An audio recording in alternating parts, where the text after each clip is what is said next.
হামজার গাড়ি পুরান ঢাকার বাবুবাজার ব্রিজের ওপর একটি বালু টানা ট্রাকের সাথে ধাক্কা খেয়ে মুছতে গেল এক পাশ। ট্রাকের গতি স্বাভাবিকের চেয়ে যথেষ্ট কম ছিল। গাড়িটা তাই অনেক চেষ্টা করেও ব্রিজের নিচে পড়তে পারেনি। এতে উপস্থিত মৃত্যুও মন খারাপ করে ফিরে গেল হামজার কাছ থেকে। কপালের উপরে 2.5 ইঞ্চির মতো করটি ফেটে গলগল করে রক্ত বেরিয়ে এলো। আর শরীরে কোথাও কি লেগেছে তা অনুভব করার আগেই অন্ধকারে তলিয়ে গেল হামজার চেতনা। অস্ফুট স্বরে একবার উচ্চারণ করে, জয়। মানুষ মৃত্যুর আগে তার আপনজনদের ডাকে। হামজার কোনো আপনজন নেই। সে তার জন্মদাতা বা গর্ভধারিণীকে চেনে না। তার কোনো পরিচয় নেই। তার শুধু একটা জয় আছে। সে জয়কে ডেকে উঠল শেষবার। রিমির কাছে ক্ষমা চাওয়ার কথা খেয়াল আসার আগেই তার চেতনা নিভে এলো। ড্রাইভারের দুটো আঙুলের অর্ধেকটা কেটে পড়ে গেছে। বাম পায়ের নিচের অংশের হাড় ভেঙে গুঁড়ো হয়ে গেছে। ওইভাবেই মিনিট 15 মানুষের কল্পনা জল্পনা আতঙ্ক ও সমবেদনার মাঝে পড়ে রইল দুটো দেহ রাস্তার উপরে। ধানমন্ডিতে হামজার লোকেরা খবর পেয়ে বাবুবাজার পৌঁছাতে ঘন্টাখানেক লাগলো। ততক্ষণে হামজার কন্ডিশন ডাক্তারদের ভাষায় ক্রিটিক্যাল। তাকে স্যার সলিমুল্লাহ মেডিকেল কলেজ হাসপাতালের জরুরি বিভাগের বেডে নেওয়ার পর শরীর থেকে চুইয়ে পড়া রক্তে বেডশিট লাল হয়ে উঠল। হাতের মুঠোয় ছিল দুটো রজনীগন্ধার গাছরা। হামজা ফুলের গাছরা দুটো কিনেছে আহসান মঞ্জিলের সামনে থেকে। সেগুলো মুচড়ে নেতিয়ে ছিন্ন ভিন্ন হয়ে হাতের মুঠোয় ধরা ছিল। হামজার দাড়ি গোফের মুখটা চাপটি ধরা রক্তে জর্জরিত। ঘন্টা দুয়েক পর প্রাথমিক ড্রেসিং ও কিছুটা পর্যবেক্ষণের ভিত্তিতে ডাক্তারেরা একটু চিন্তিত কণ্ঠে জানতে চাইলেন, রোগীর শরীরে যা দেখা যাচ্ছে না আপাতত তা ঘটিয়ে ফেলেছে বোধহয় এই অ্যাক্সিডেন্ট। আমরা আশা করব তা না হোক, তবে হবার সম্ভাবনা প্রবল থেকে গেল। হামজার পান্তাটেরা বুঝল না অত। জয়কে কল করে এই কথা বলবে কে, তা নিয়ে একটু আপত্তি সবার। জয় সহ্য করতে পারবে না। এরকম খবর দেওয়াটা লজ্জার। রাজত্ব তাদের, তবুও কেন এই ধরনের অরাজকীয় ঘটনা ঘটবে? লজ্জাজনক বটে। এর ফল ভুগতে হবে অপরপক্ষকে। বাঁশের হাট ফেরার পথে জয়ের বুকের মাঝখানটায় একটা ছিদ্র ব্যথার উদ্রেক হলো। চোখ দুটো বুঝে বাসের সিটের সাথে হেলান দিয়ে রইল। বোঝা চোখের দৃষ্টির সামনে নিকষ অন্ধকার। সেই অন্ধকার জয়কে ডাকছে, বলছে তার মাঝে বিলীন হয়ে যেতে। সেই ডাকে সাড়া দিয়ে সে কতক্ষণ ওভাবেই দম আটকে বাসের সিটের উপর পড়েছিল জানা নেই। যখন সে চলমান জগতে ফিরল, হৃদযন্ত্রের স্পন্দন স্বাভাবিক মাত্রা পেল। তখন বাসের কন্ডাক্টর তাকে এক নাগাড়ে ডাকছে, অর্থাৎ তাকে বেশ অনেকক্ষণ যাবৎ ডাকা হচ্ছিল। বাস থেকে নেমে রাস্তায় হাঁটতে হাঁটতেও সে একবার দম আটকে বসে পড়ল রাস্তার কিনারার মাটির উপরে। হামজাকে রক্তাক্ত অবস্থায় দেখতে যাওয়ার পথে তার পায়ের গতি স্লথ হচ্ছে। আবার একটা দ্বিধার টান। আর্মিনের সেই ধিক্কার কানে বিছার মতো দংশন করলে জয়ের চিত্ত দুই ভাগে বিভক্ত হয়ে চিড়ে গেল। নিজের রক্তের সাথে বেইমানি করা জয়ামির, আমি আপনাকে ভয় পাই না। জয় রাস্তার উপরে পাগলের মতো মাথা দুই পাশে চেপে ধরে গলা কাটা মুরগির মতো ছটফট করতে লাগলো। আজ সে পাগলের মতো ছুটতে ছুটতে হামজার কাছে যেতে পারছে না কেন? যেতে পারছে নাকি? দ্বিধার শিকলে পা বন্দি। কোন দ্বিধা? জিন্নাকে যদি হামজা মেরে থাকে, জয়ের মনে হলো তার দেহটাকেও দুই ভাগ করে ছিঁড়ে ফেলা হচ্ছে। জান্তব আর্তনাতে গৌড়ে উঠল ফুটপাতের ওপরে। বাসের ভেতরে তো সে জ্ঞান হারায়নি, তাহলে এত দূর যাত্রা করলো, গন্তব্যে এসে বাস থামলো, তাকে ডাকা হলো, সে টের পেল না কেন? সে কোথায় ছিল? মৃত্যু এসেছিল? সে সব সময় দুটো সিট ভাড়া করে বাসে ওঠে। তার পাশের সিট খালি ছিল। মৃত্যু কি এসে আজ সেখানে বসেছিল তার কাঁধে কাঁধ মিলিয়ে? তাহলে সঙ্গে নিল না কেন? আর কত ছলনা করবে সে জয়ের সঙ্গে? বাড়ির সীমানায় ঢোকার আগেই সে অভ্যস্ত রূপে ফিরল। জয়কে দেখে ছেলেরা ওকে ঘিরে ধরে হুটোপাটা লাগিয়ে দিল। ভাই ভাই ভাই ভাই রব উঠে গেল। হামজা ভাই হাসপাতালে। কি ভয়াবহ খবর! তাদের রক্তে আগুন লেগে গেছে। কার এমন দুঃসাহস? রাজু তো তাদের, সেখানে থোড়াই তারা আর কারো সামান্য নাচাকুদা করবে? আর তো স্বয়ং হামজা ভাইয়ের ওপর হামলা। রক্তের ওপর সেতু তৈরি করা হবে। সেতু। জয় হাসল। এত খেপছিস কেন তোরা? কঞ্চির খোঁচা খাইলে পরে চাঁদপুরের কোপ লাগানো কম বেশি জায়েজ মনে হয়। মেলাদিন সব চুপচাপ ছিল। আমি ঠিক এনার্জি পাচ্ছিলাম না হাত গরম করার। আক্রমণ পাপ, প্রতিক্রিয়া বৈধ। ড্যাগার নামায় আন, পিকনিক হবে আজ। ডিজে লাগা, পাড়ার লোক যাতে ঘুমাইতে না পারে। আর মিউজিক ছাড়া অন্য কোনো আওয়াজ যেন না শোনা যায়। শেষ রাতে রওনা দেব রাজধানীতে। জয় বাংলা। ইশারায় রতনকে একটু একান্তে ডেকে বলল, আমার ভাই ব্রাদার্সরা লাস্ট কবে মাংস খাইছে রে? ওই কুত্তাগুলা ভাই? কুত্তা কিরে শালা, মেহমান কম মেহমান। জয় একে একে বোতাম আলগা করে গায়ের শার্টটা খুলে ফেলল। গরম লাগছে। খালি গায়ে শুধু তার লকেটওয়ালা চেনটাই বুকের ওপর পড়ে রইল। রতন খুব উৎসাহের সাথে জানায়, আপনার কথা মতো ওগুলো 2-3 দিন পর খাওয়ান দিই। আজ 4 দিন ভুখা শালারা, সামনে আজ তো হাতির বাচ্চা পাইলেও খাইয়া লইব। সো স্যাড রতন, হাতির বাচ্চা না, আজ তো একটা হাতি খাইয়া লইব, এই আশা ছিল আমার। তুই হতাশ করলি না আমারে, এই জন্যই পরের জন্মে তুই বান্দর হয়ে জন্মাবি, তোর পাছা হবে জবা ফুলের মতন লাল টকটকে। বলি রতনের গায়ে ফু দিয়ে দিল। রতন বিভ্রান্ত হয়ে পড়ল। জয়ের ফুক কতদূর কাজে লাগার মতো তা রতন জানে না, কিন্তু টেনশন হচ্ছে খুব। জয় ওয়ার্কশপের অফিস রুমে গেল, দুটো ছেলেকে ডেকে নিয়ে 1,000-5 টাকা ধরিয়ে দিয়ে বলল, প্যাকেট কয়েক মোমবাতি, চার্জার লাইট আর খাবার কিনে নিয়ে আমার বাপের ঘরে যা। রতনে জিজ্ঞেস করে, ভাবিরে রাই খাইছেন ভাই? আম্মা ডাকবি, আম্মা, ভাবি শব্দটা ভালো না। রতন আপত্তি করল, ভাই ভাবি কেমনে আম্মা হয়? আপনি আমার ঘরে ভাই, আপনার বউ ভাবি লাগে ভাই। জয় চোখ তুলে তাকায়, তাহলে আমায় এখন থেকে আব্বা ডাকবি। রতন শুকনো মুখে ঘাড় চুলকালো। জয় বলে দিল, বাড়ির বাইরেই থাকবি দুইজন, 2-4টা শাবল ছোড়া হাতে রাখিস, ভেতরে ঢোকার কথা ভাবিস না, হারাম, বুঝছিস? জয় দ্রুত ওদেরকে বিদায় দেয়। বড় ঘরে যেতে হবে তাকে, বহুত কাজ এখন। ক্লান্ত শরীরে সিঁড়ি দিয়ে উপরে উঠতে উঠতে একটা গান ধরল সে। এক মুঠো স্বপ্ন চেয়ে হাত বাড়িয়েছিলাম, জীবন ছিল বড় বিরং, শুধু হারিয়েছিলাম আলোর দিশা হয়ে তুমি এলে। কত রাত জাগা, কত দিন গোনা, সেই নতুন ভোরের আশায়। দরজা খুলে গেল হুড়মুড়িয়ে। একখানা নেভি ব্লু রঙা শাড়ি পরে দাঁড়িয়ে আছে রিমি। জয় দেখলো খুঁটে খুঁটে রিমিকে, চোখ দুটো গর্তের ভেতরে ঢুকে গেছে, কালো হয়ে দেবে গেছে অক্ষিকোটর। অথচ আজ রিমির যেন আগের সেই স্নিগ্ধ সুন্দরী কম বয়সী রিমি হবার প্রচেষ্টা। এই মেয়েটার সাথে জয়ের সম্পর্ক জটিল, ইঁদুর বিড়ালের মতো, আবার কিছুটা অন্যরকম। জয় কি ম্লান হাসবে আজকে রিমিকে দেখে? না, তা জয়ের ঠোঁটে অতিরিক্ত বেমানান। রিমিকে সে যে খবর শোনাবে তার আগে সে রিমিকে একটু চাঞ্চল্যপূর্ণ জ্বালাতন করবে। তাই সে খোলা শার্টখানা ঘাড়ে বাঁধিয়ে দাঁত বের করে বেহায়ার মতো হেসে গান গাইল, ভাবি আমার জানেরই জান, পরাণের পরাণ, ভাবির মাইরে কিনা দিমু সুপারি আর পান, ভাবি স্কুলে যাইব তো সরি, 100 সরি ভাবি। রিমি কিন্তু একটুও হাসল না, নিস্তেজ গলায় বলল, প্যান্ট ওপরে তুলুন। জয় চমকে ওঠার ভান করে, দেখে তার প্যান্ট বিপদ সীমার নিচে নেমে যাওয়ার পথে। কিন্তু কোনো ব্যাপার না, জাঙ্গিয়া তো আছেই। রিমি কি বোঝাতে চাইছে? তার স্বামীর জাঙ্গিয়া জয়ের পরনে, এটার খোটা দিল নাকি? জয়ের প্রতিবাদে কিছু বলার আগেই রিমি সেই রকম স্বরেই বলল, এমপি সাহেব এসেছেন আপনার সঙ্গে দেখা করতে। যদিও আপনি জঙ্গলি সভ্যতাকেও ছাড়িয়ে গেছেন, তবু জানালাম। সম্মানিত মানুষ, এভাবে ওনার সামনে গিয়ে না দাঁড়ালেই পারেন। জয় ভ্রু কুচকে 2 সেকেন্ড রিমিকে দেখে হোলস্টার থেকে পিস্তল বের করে এনে ম্যাগানিজ খুলতে খুলতে রিমির কানের কাছে একটু ঝুঁকে পড়ল। হাঁটতে গেলে কি অজু করে টয়লেটে ঢোকেন? রিমি অসন্তুষ্টিতে চোখ বুঝল। জয় ম্যাগানিজে বুলেট ভরতে ভরতে ফিসফিস করে বলে, শক্ত হয়ে দাঁড়ান, ভেতরে ঢোকার আগে আপনাকে একটা ক্যাঙ্গারু নিউজ দেব, যেটা শোনার পর আপনি ক্যাঙ্গারুর মতো লাফাবেন। রেডি? রিমি নিষ্প্রভ গলায় বলল, আপনার ভাই আজকে দুপুরে দিনাজপুর ফিরছে না, তাই তো? জয় স্থির চোখে তাকিয়ে শুকনো হাসে, না, আসতেছে তো নাই, ওটা হাসপাতালে শুয়ে আমার আপনার অপেক্ষা করতেছে। তৈরি হন, মিটিং শেষে রওনা দেব। আপনার স্বামী খুব সেলফিশ লোক, আপনি বলে সংসার করতেছেন, আমি হলে জীবনেও করতাম না। রিমি শরীরের ভর হারালো যেন, স্তব্ধ হয়ে দাঁড়িয়ে রইল। জয় শীষ বাজাতে বাজাতে পিস্তল ফের হোলস্টারে গুজে ভেতরে ঢুকে উচ্ছ্বাসিত স্বরে বলল, আরে মামা, শান্তি বর্ষিত হোক আপনার উপরে নিচে সবখানে। আপনার সাথে সাক্ষাৎ করব বলে আজ কয়টা দিন ঘুম হয় না, তাই রাতেই ঘুমাই। এমপি সাহেব সহ 9 জন লোক বসে আছে বসার ঘরের সোফায়। বিভিন্ন রকম নাস্তা, শরবত ইত্যাদি পরিবেশন করা হয়েছে। জয় গিয়ে একটা সোফায় বসে পড়ল ধূপ করে, খালি গা, চেনটা ঝুলছে বুকের ওপর, রূপার তৈরি যে অক্ষরটি জলজল করে লকেট হিসেবে। রিমি নড়বড়ে পায়ে এসে দাঁড়ালো। জয় শীতল চোখে তাকিয়ে আদেশ স্বরে বলল, ভেতরে যান। রিমি সঙ্গে সঙ্গে চোখ নামিয়ে নিয়ে চলে যায় দ্রুত। এখনো তার সাহস হয়নি জয় ও হামজার এই নজরকে অগ্রাহ্য করার। শব্দ করে দরজা আটকানোর শব্দ আসে রিমির কক্ষ থেকে। জয় কানে আঙুল দিয়ে গা মেলে বসে হাসল, সব ঠিকঠাক মামা? সেই মুহূর্তে কোয়েল থেকে যেন দৌড়ে এসে খামচে ধরল জয়কে, ফুপিয়ে উঠল, কোথায় থাকো তুমি? আমি দেখি না কেন তোমাকে? আমার চকলেট কে এনে দেবে? বাবা তো আসেই না চকলেট নিয়ে, একবার আইছিল, এবার আসলে আমি দেখাই করবো না। মামাও আসে না কয়দিন, আমি কি খাবো? কার সাথে খেলবো? এখানে কিন্তু আমি আর থাকবো না। জয় খামচি খেয়েও হাসছিল বলে কামড়ে দিল হাতের ওপর কয়েকটা। তবুও বেয়াদব জয়ের হাসি থামছে না, দেখে বড় হাতিয়ার ব্যবহার করলো, থুতু ছিটালো জয়ের গায়ে। তুপ, হাতবি না শয়তান জয়, চুপ করে শোন আমার কথা। 2-1টা থুতুর ফোঁটা পড়লো জয়ের গায়ে।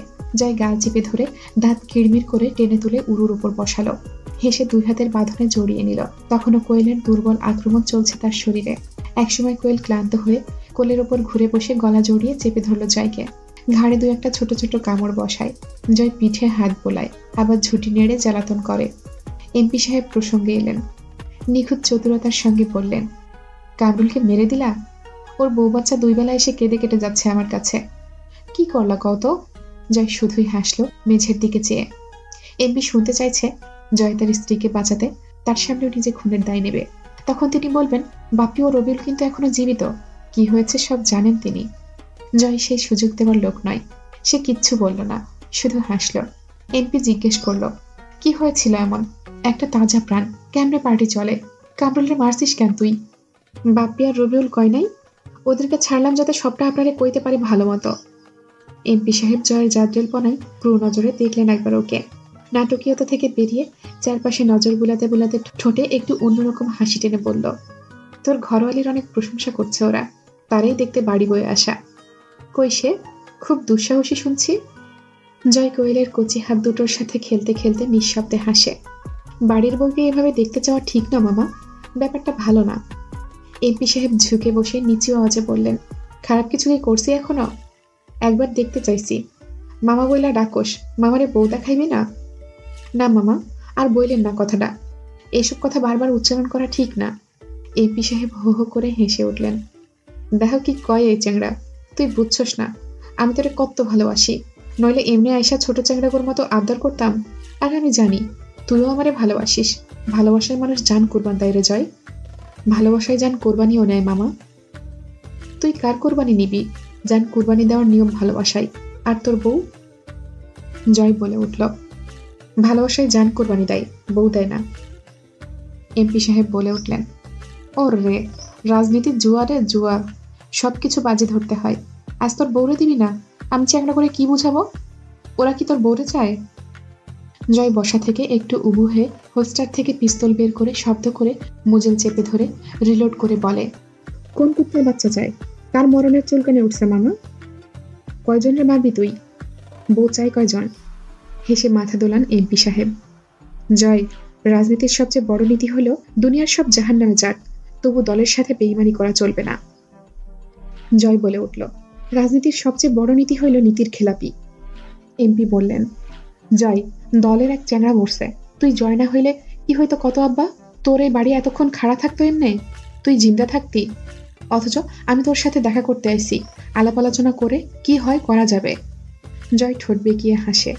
আমাকে আপনার দরকার মামা, আপনি জানেন আমি কি, কিন্তু আমার আপনাকে দরকার নাই।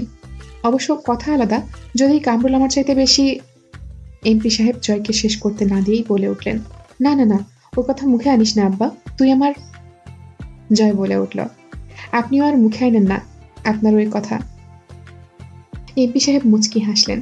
তিনি কি জানতেন না জয়ের সাথে আলাপ করে কি হবে? সব জানা তার। তিনি মাথা দুলিয়ে হেসে জয়ের কাঁধ চাপড়ে সাববাসী জানিয়ে বললেন, আমার বাঘের বাচ্চা তুই জয়, আমার ছেলে তুই, তোর কথাই রইল, যা। তুই যখন চাস না আমি বৌমারে কোনোদিন দেখতে চাইব না, কিন্তু এখন যা বলবো তা তোরে করতে হইব আব্বা। জয় হ্যাঁ না কিছু বলল না। কোয়েল বোধ হয় ঘুমিয়ে পড়বে অল্পক্ষণের মধ্যে। সে পরম স্নেহে কোয়েলের পিঠে হাত বুলাতে লাগলো। দুটো চুমু খেল।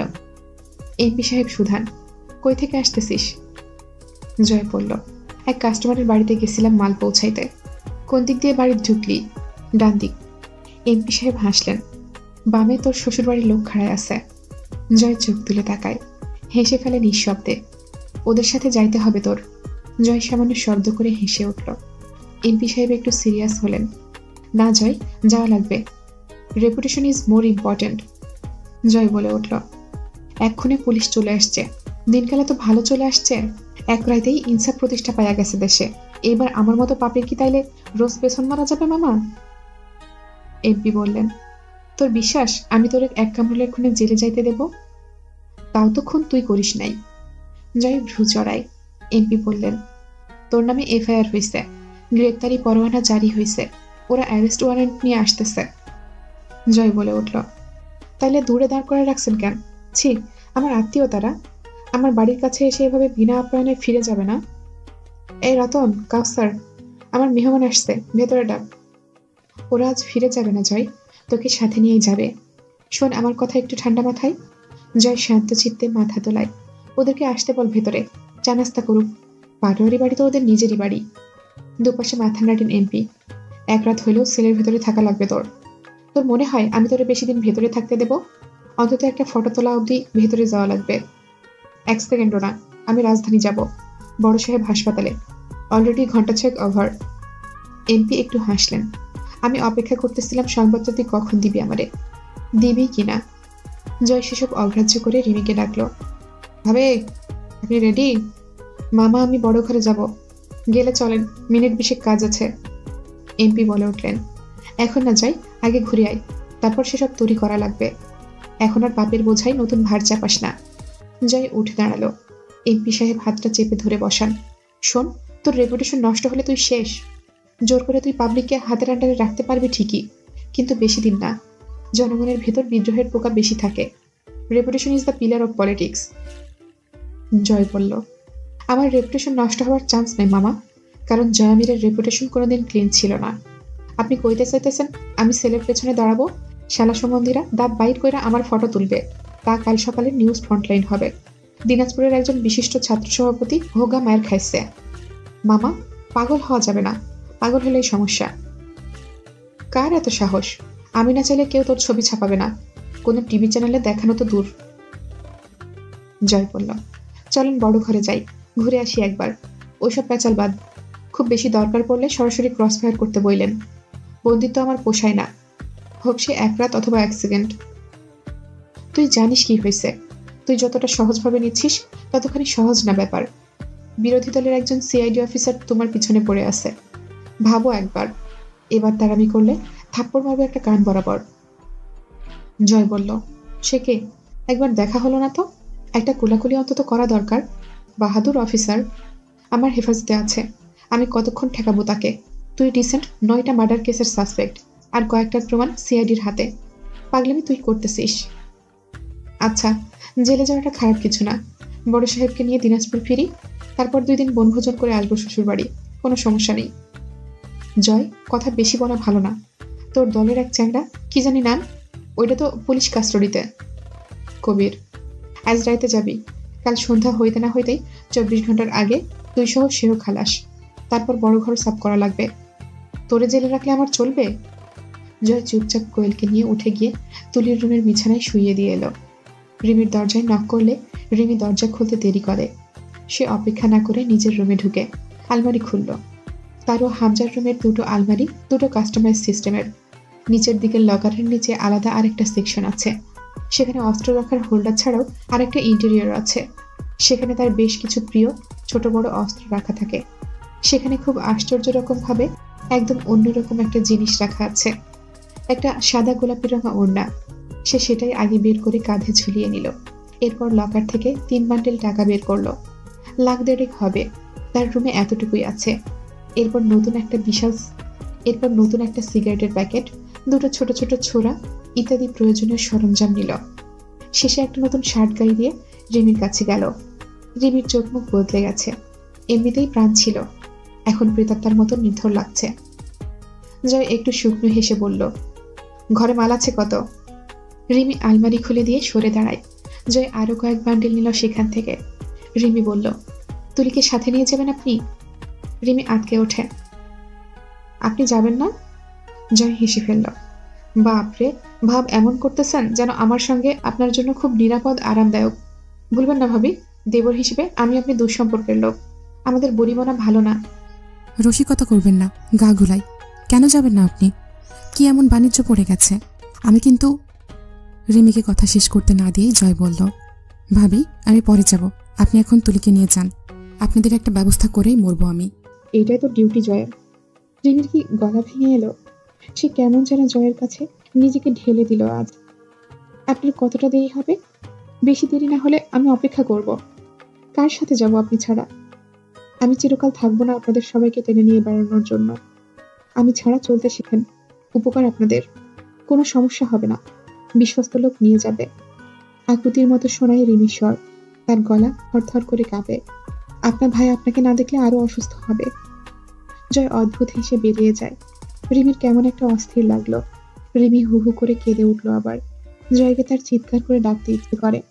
বিয়ের পর থেকে সবচেয়ে বেশি লড়াই সে যে লোকটার সাথে করেছে, সেই লোক তার দ্বিতীয় ভরসাস্থল। তার স্বামী হাসপাতালে, জানা নেই কি হাল। রিমি এই চলতি পথে কি করে নিজেকে সামলাবে যদি জয়ের সাথে না থাকে, ধমকে চুপ না করায়। কিন্তু জয়ের হাতে সময় নেই। তাকে প্রস্তুত দেখে এমপি সাহেব বড় প্রসন্ন হলেন। তার এক ইশারায় মিনিট কয়েকের মধ্যে বৃষ্টির মধ্যে থিমথিমিয়ে আইন কর্মকর্তারা এসে ভরে গেল পাটোয়ার বাড়ির ড্রয়িং রুমে। এরা কোথায় ছিল এরকম জটলা বেঁধে? সে এতটাই আনমনে ভাঙা চিত্তে ঘোড়াহাট থেকে ফিরেছে, তার চতুর চোখ দুটো নিমজ্জিত করে তখন অন্য জগতে। এমনকি তার ছেলেরাও কিছুই টের পায়নি। জয় কিছু বোঝে, একটু দ্বিধায় পড়ে, তারপর মাথা ঝুঁকিয়ে হাসে।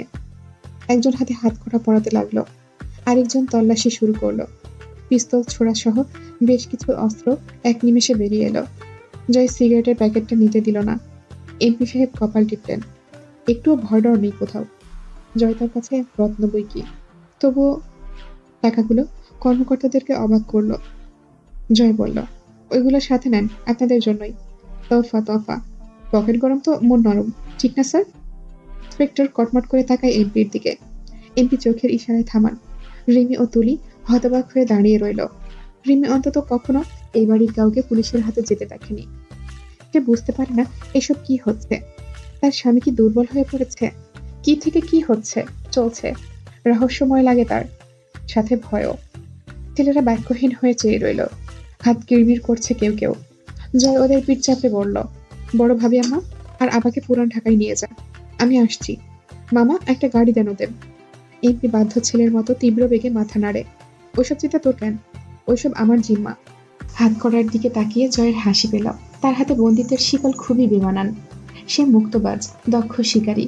তাকে শিকার করা দুঃসাধ্য। সে চারিদিকে তাকাতে তাকাতে বেশ কয়েকবার জোরে জোরে ডেকে উঠল, তরু, তরু। কিন্তু তরু ছুটে বেরিয়ে এসে জয়ের সামনে দাঁড়ালো না। তবুও জয় আরো কয়েকবার গলা ফেড়ে ডাকলো, যেন তরু শুনতেই পায়নি। এবার শুনতে পেয়ে আসবে আসবে। তুলির কিন্তু বুক মোচড় দিয়ে উঠল। সে রুখে গিয়ে জয়ের হাতখানা চেপে ধরে বলল, ওইভাবে ডাকছিস কেন জয়? শুনতে কেমন যেন লাগছে। তুই যা, যা তো। তুই পাপী, তোর পথে তুই যা। এসব তোদের জন্য না। জয় দুই হাতের বাহুর ফাঁক দিয়ে তুলির গলায় মালার মতো করে হাত ঢুকিয়ে ঝুঁকিয়ে বলল, এবার ফিরে আগে তোর বিদায় করবো বাড়ি থেকে, তোকে সহ্য করা যাচ্ছে না। জয় বেরিয়ে যাওয়ার সময় আবারও একবার পেছন ফিরে বেহায়ার মতো হাসল। আজ তাকে কারাবরণ করতেই হতো। এর কারণ অনেকগুলো। কবিরাজ কয়টা দিন আটক, এটা সহ্য করা জয়ের জন্য সহজ নয়। দ্বিতীয়ত এমপির ছেলেরা কামরুলের খুনি জয়ামের স্ত্রীকে চায়। তৃতীয়ত পুলিশ বাহিনী যখন তাকে গ্রেপ্তারের ওয়ারেন্ট হাতে পাটোয়ারি বাড়ির দোরগোড়ায় এসে পৌঁছে গেছে, মানে নিস্তারের পথ সংকীর্ণ হয়ে এসেছে। জয়কে নিয়ে যেতেই ছেলেরা পাগলপাড়া হয়ে উঠল। কিন্তু হামজা ভাই হাসপাতালে, তাদের জন্য এখন সেখানে পৌঁছানো অতি জরুরি। এমপি সাহেব একটা নিজের ব্যবহার্য টয়োটা দিলেন। তুলি ঘুমন্ত কোয়েল ও রিমিকে সঙ্গে নিয়ে গাড়িতে উঠল। রিমির অবস্থা ক্রমে খারাপ হচ্ছে, তাকে তুলিরই সামলাতে হবে। কিন্তু তুলি নিজেই অস্থির। আরমিন কোথায়? আরমিনের সুশ্রী মুখটা মনে পড়তেই তার গা শিরশির করে উঠল। আরমিনের সৌন্দর্য ভয়ঙ্কর।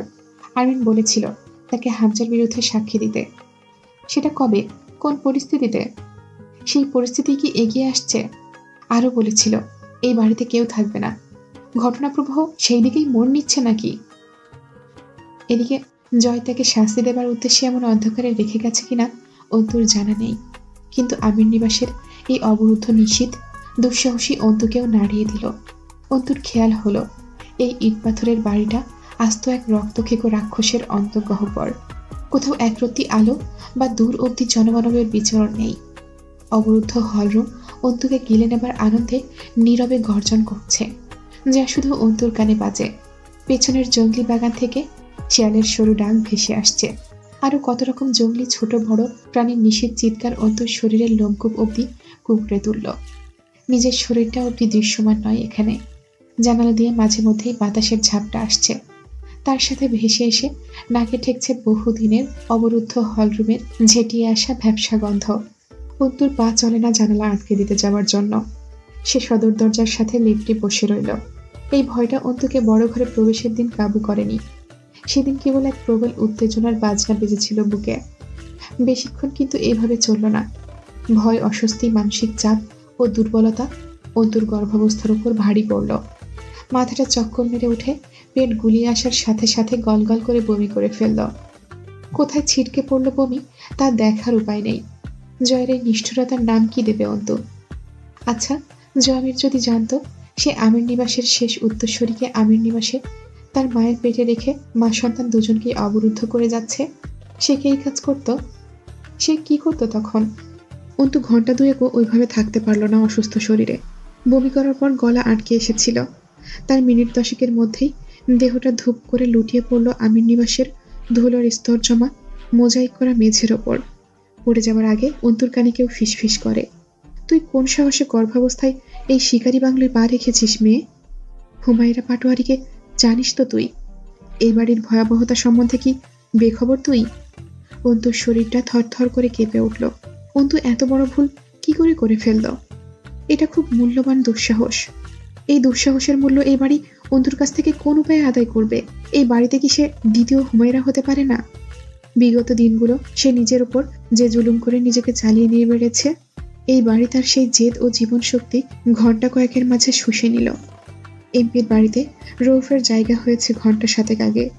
আজ তাদের মিশন ছিল পাটোয়ারি বাড়ি। জয়ামিরকে গ্রেপ্তারের পরোয়ানা পাওয়ার জন্য তার কাছে জয়ামিরের সব অপরাধের প্রমাণ না থাকলেও যে কয়টা ইতিমধ্যে সংগ্রহ করতে পেরেছিল সেগুলোই যথেষ্ট হয়েছিল। অ্যারেস্ট ওয়ারেন্ট সে থানার পুলিশের হাতে দিয়ে দিয়েছে। কিন্তু সেই সময় ভর দুপুর 3:30টার দিকে এমপির কাছে তার ডাক পড়ল আলোচনার জন্য।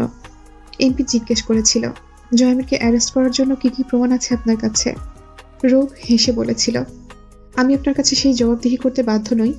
ইভেন আমি তো আপনার ডাকে এখানে আসতেও বাধ্য নই। নেহাত আপনি ভদ্রলোক বলে আপনার সামনে এসেছি, কিন্তু অবশ্যই আমি আমার কাজ সম্বন্ধে আলোচনা করব না আপনার সঙ্গে।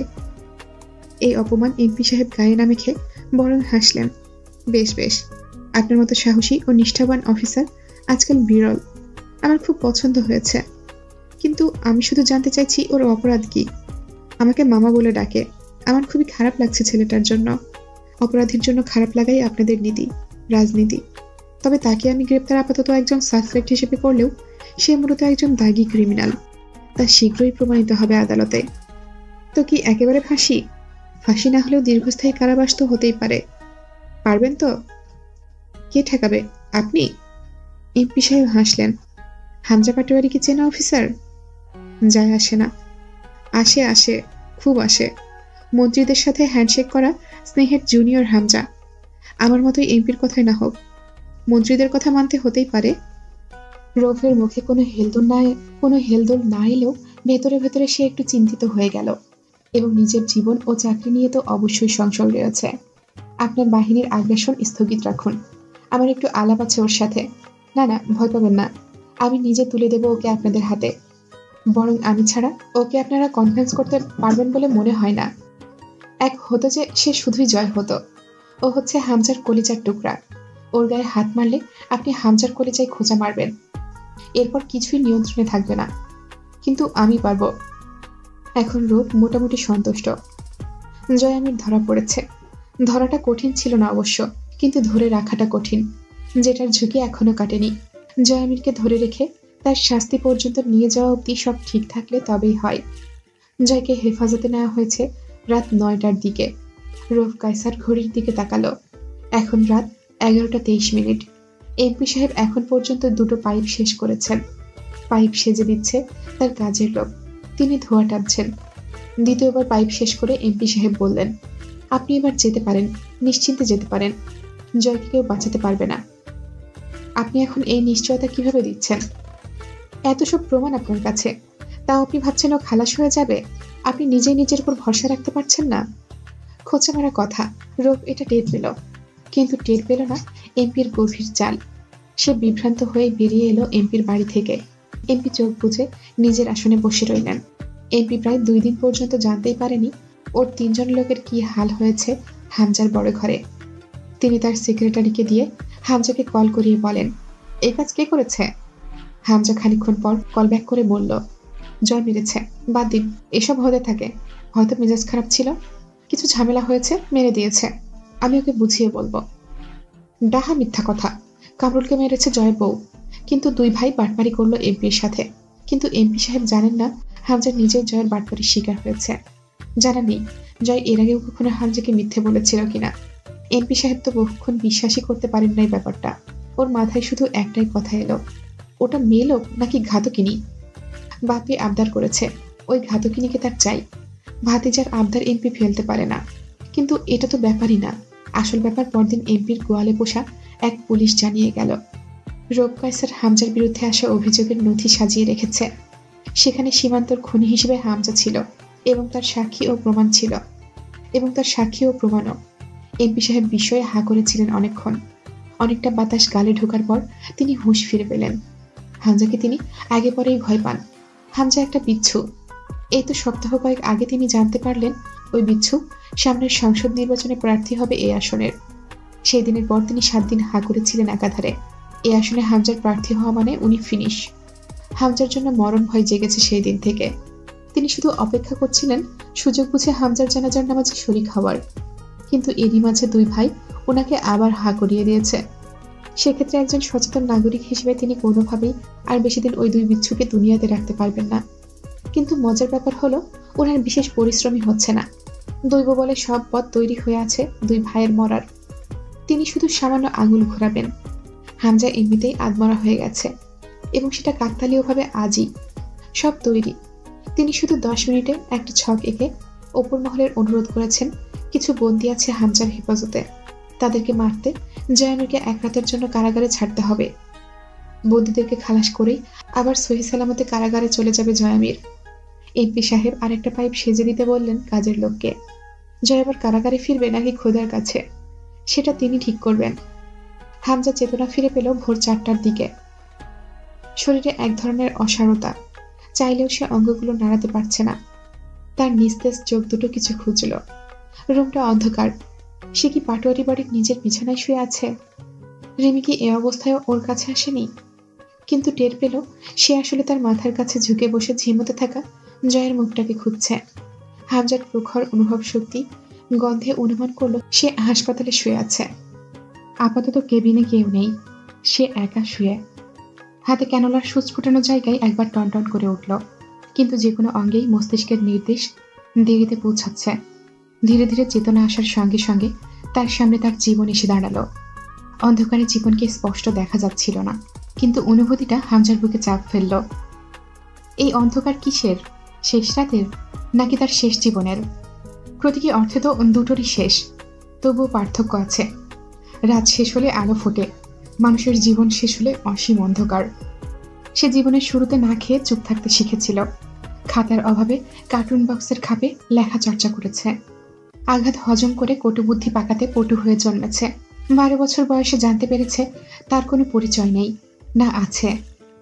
সে সম্ভবত বস্তির কোনো নোংরা কুঠুরিতে বড় অবহেলার সাথে জন্মানো এক অপ্রয়োজনীয় জীবন। নবজাতকের কদর বড়লোকদের থাকে, গরিবদের কাছে নবজাতক সবজির খোসা। হামজার মনে পড়ল তার ঔরসে জন্মানো দুটো শিশু কিনা তার চেয়েও বড় অভাগা ও অবহেলিত ছিল, যাদের মা তাদেরকে ভ্রূণ থেকে মানব শিশুতে অবধি পরিণত হতে দেয়নি। বাথরুমের কমোডের নিচে ফ্লাশ হয়ে গেছে তারা। কি আশ্চর্য! হামজার শরীরটা থরথরিয়ে উঠল। তার খুব ভয় করছে। অন্ধকার ভালো না। জয় কোথায়? হামজা কি করে পারে জয়কে দৃষ্টির বাইরে রেখে সে এভাবে পড়ে থাকতে? তার কিছুই ছিল না। পরে সে দুটো জিনিস কামিয়েছে, জয় ও ক্ষমতা। একটিকেও সে হেলায় ফেলতে পারে না। সে চেঁচিয়ে ছেলেদেরকে ডাকতে চাইল। সে জানে বাইরে তারা অপেক্ষা করছে। দিনাজপুর থেকে কেউ কি আসেনি? তার কেউ নেই কোথাও, এজন্যই কি কেউ আসেনি? কিন্তু তার ক্ষমতা আছে, সে কোথায়? টুটটুট শব্দ হতে হচ্ছে খুব দ্রুত। শেষ রাতের নিস্তব্ধতায় অন্ধকার কেবিনে এই টুটটুট শব্দটা হামজাকে অস্থির করল। কিসের শব্দ এটা? কয়েক মিনিটের মাথায় কয়েকটা ছেলে নার্স নিয়ে দৌড়ে এলো। নার্স খুব বিরক্ত। শেষ রাতে রোগীর সমস্যা হওয়া উচিত না। এ সময় তারা একটু জিরিয়ে নেয়। হামজার হার্টবিট 120 থেকে 22 পর্যন্ত উঠেছে। সেটা খুব তাড়াতাড়ি 140 ছাড়িয়ে গেল। কিছুক্ষণ থতমত খেয়ে নার্সের হুঁশ এলো, দ্রুত এখন অ্যাডোনাসিন পুশ না করলে খারাপ কিছু হতে পারে। অ্যাডোনাসিন পুশ করার পর হামজার মনে হলো সে মরে যাচ্ছে। তার দম বন্ধ হয়ে এলো। বুকে ভয়ানক ব্যথা উঠে গেল। সে হাত তুলে বুকে রাখতে চেয়েও পারল না। বা হাতে ক্যানোলা, ডান হাতের মধ্যমা আঙুলিতে অক্সিমিটার সেন্সর ক্লিপ লাগানো। তার জয় কোথায়? রিমিকে আসবে না? হামজার চেনা মুখগুলোর ঢাকা পৌঁছাতে সকাল 8টা বাজল। তখন রিমি ভীষণ রকম কাহিল, মানসিক অস্বস্তি তার শরীরকেও দুর্বল করেছে। ছেলেরা গিয়ে হামজার কেবিনের সামনে নিয়ে এলো ওদেরকে, কিন্তু রিমির হাত পা থরথর করে কাঁপছে। সে কিভাবে ওই মানুষটার সামনে গিয়ে দাঁড়াবে? শেষবার যখন দেখা হয়েছিল, রিমির ভেতরে যে ঘেন্নাটা ছিল তা কি এখনো আছে? থাকলেও সেটার ধরন কেমন? লোকটা ঘুমিয়ে আছে। হার্ট মনিটরিং ডিভাইসের টুটটুট শব্দ ছাড়া কেবিনটা নিঃশব্দ শীতল। রিমি দেখল লোকটার হার্টবিট 88 থেকে হুট করেই বেড়ে 94 হচ্ছে, আবার কমে গিয়ে 85-তে আসছে। মাথার উপরে বিশাল ব্যান্ডেজ, হাতের বাহুতেও। শরীরের বিভিন্ন স্থানের ত্বক ও মাংস ছেঁড়া, সেসব স্থানে ওষুধের প্রলেপ। প্রশস্ত লোমশ বুকের ওপর ছোট ছোট ইসিজি প্যাঁচ লাগানো। বিশাল দেহটা পড়ে আছে বেডের উপর। রিমির বুকের ভেতর মুশড়ে উঠল। এমন বিশ্রী ভয়ানক কোনো দৃশ্য রিমি আগে কখনোই এমন খুঁটিয়ে দেখেনি। রিমি দরজার কাছে দাঁড়িয়ে রইল। কোয়েল মামার এই অবস্থায় খুব চিন্তিত।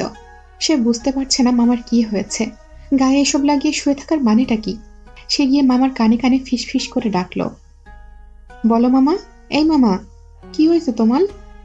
ওঠো, আমলা আসছি, মামা আসছে, মামনি আসছে, উঠবে না? খুব পরিশ্রমসাধ্য এক চেষ্টার পর সে উঠে বসলো বেডের ওপর, প্রায় হামজার গায়ের উপর চড়ে বসে ডাকল, বাবাকে খুঁজতে হবে বুঝলে, উঠো।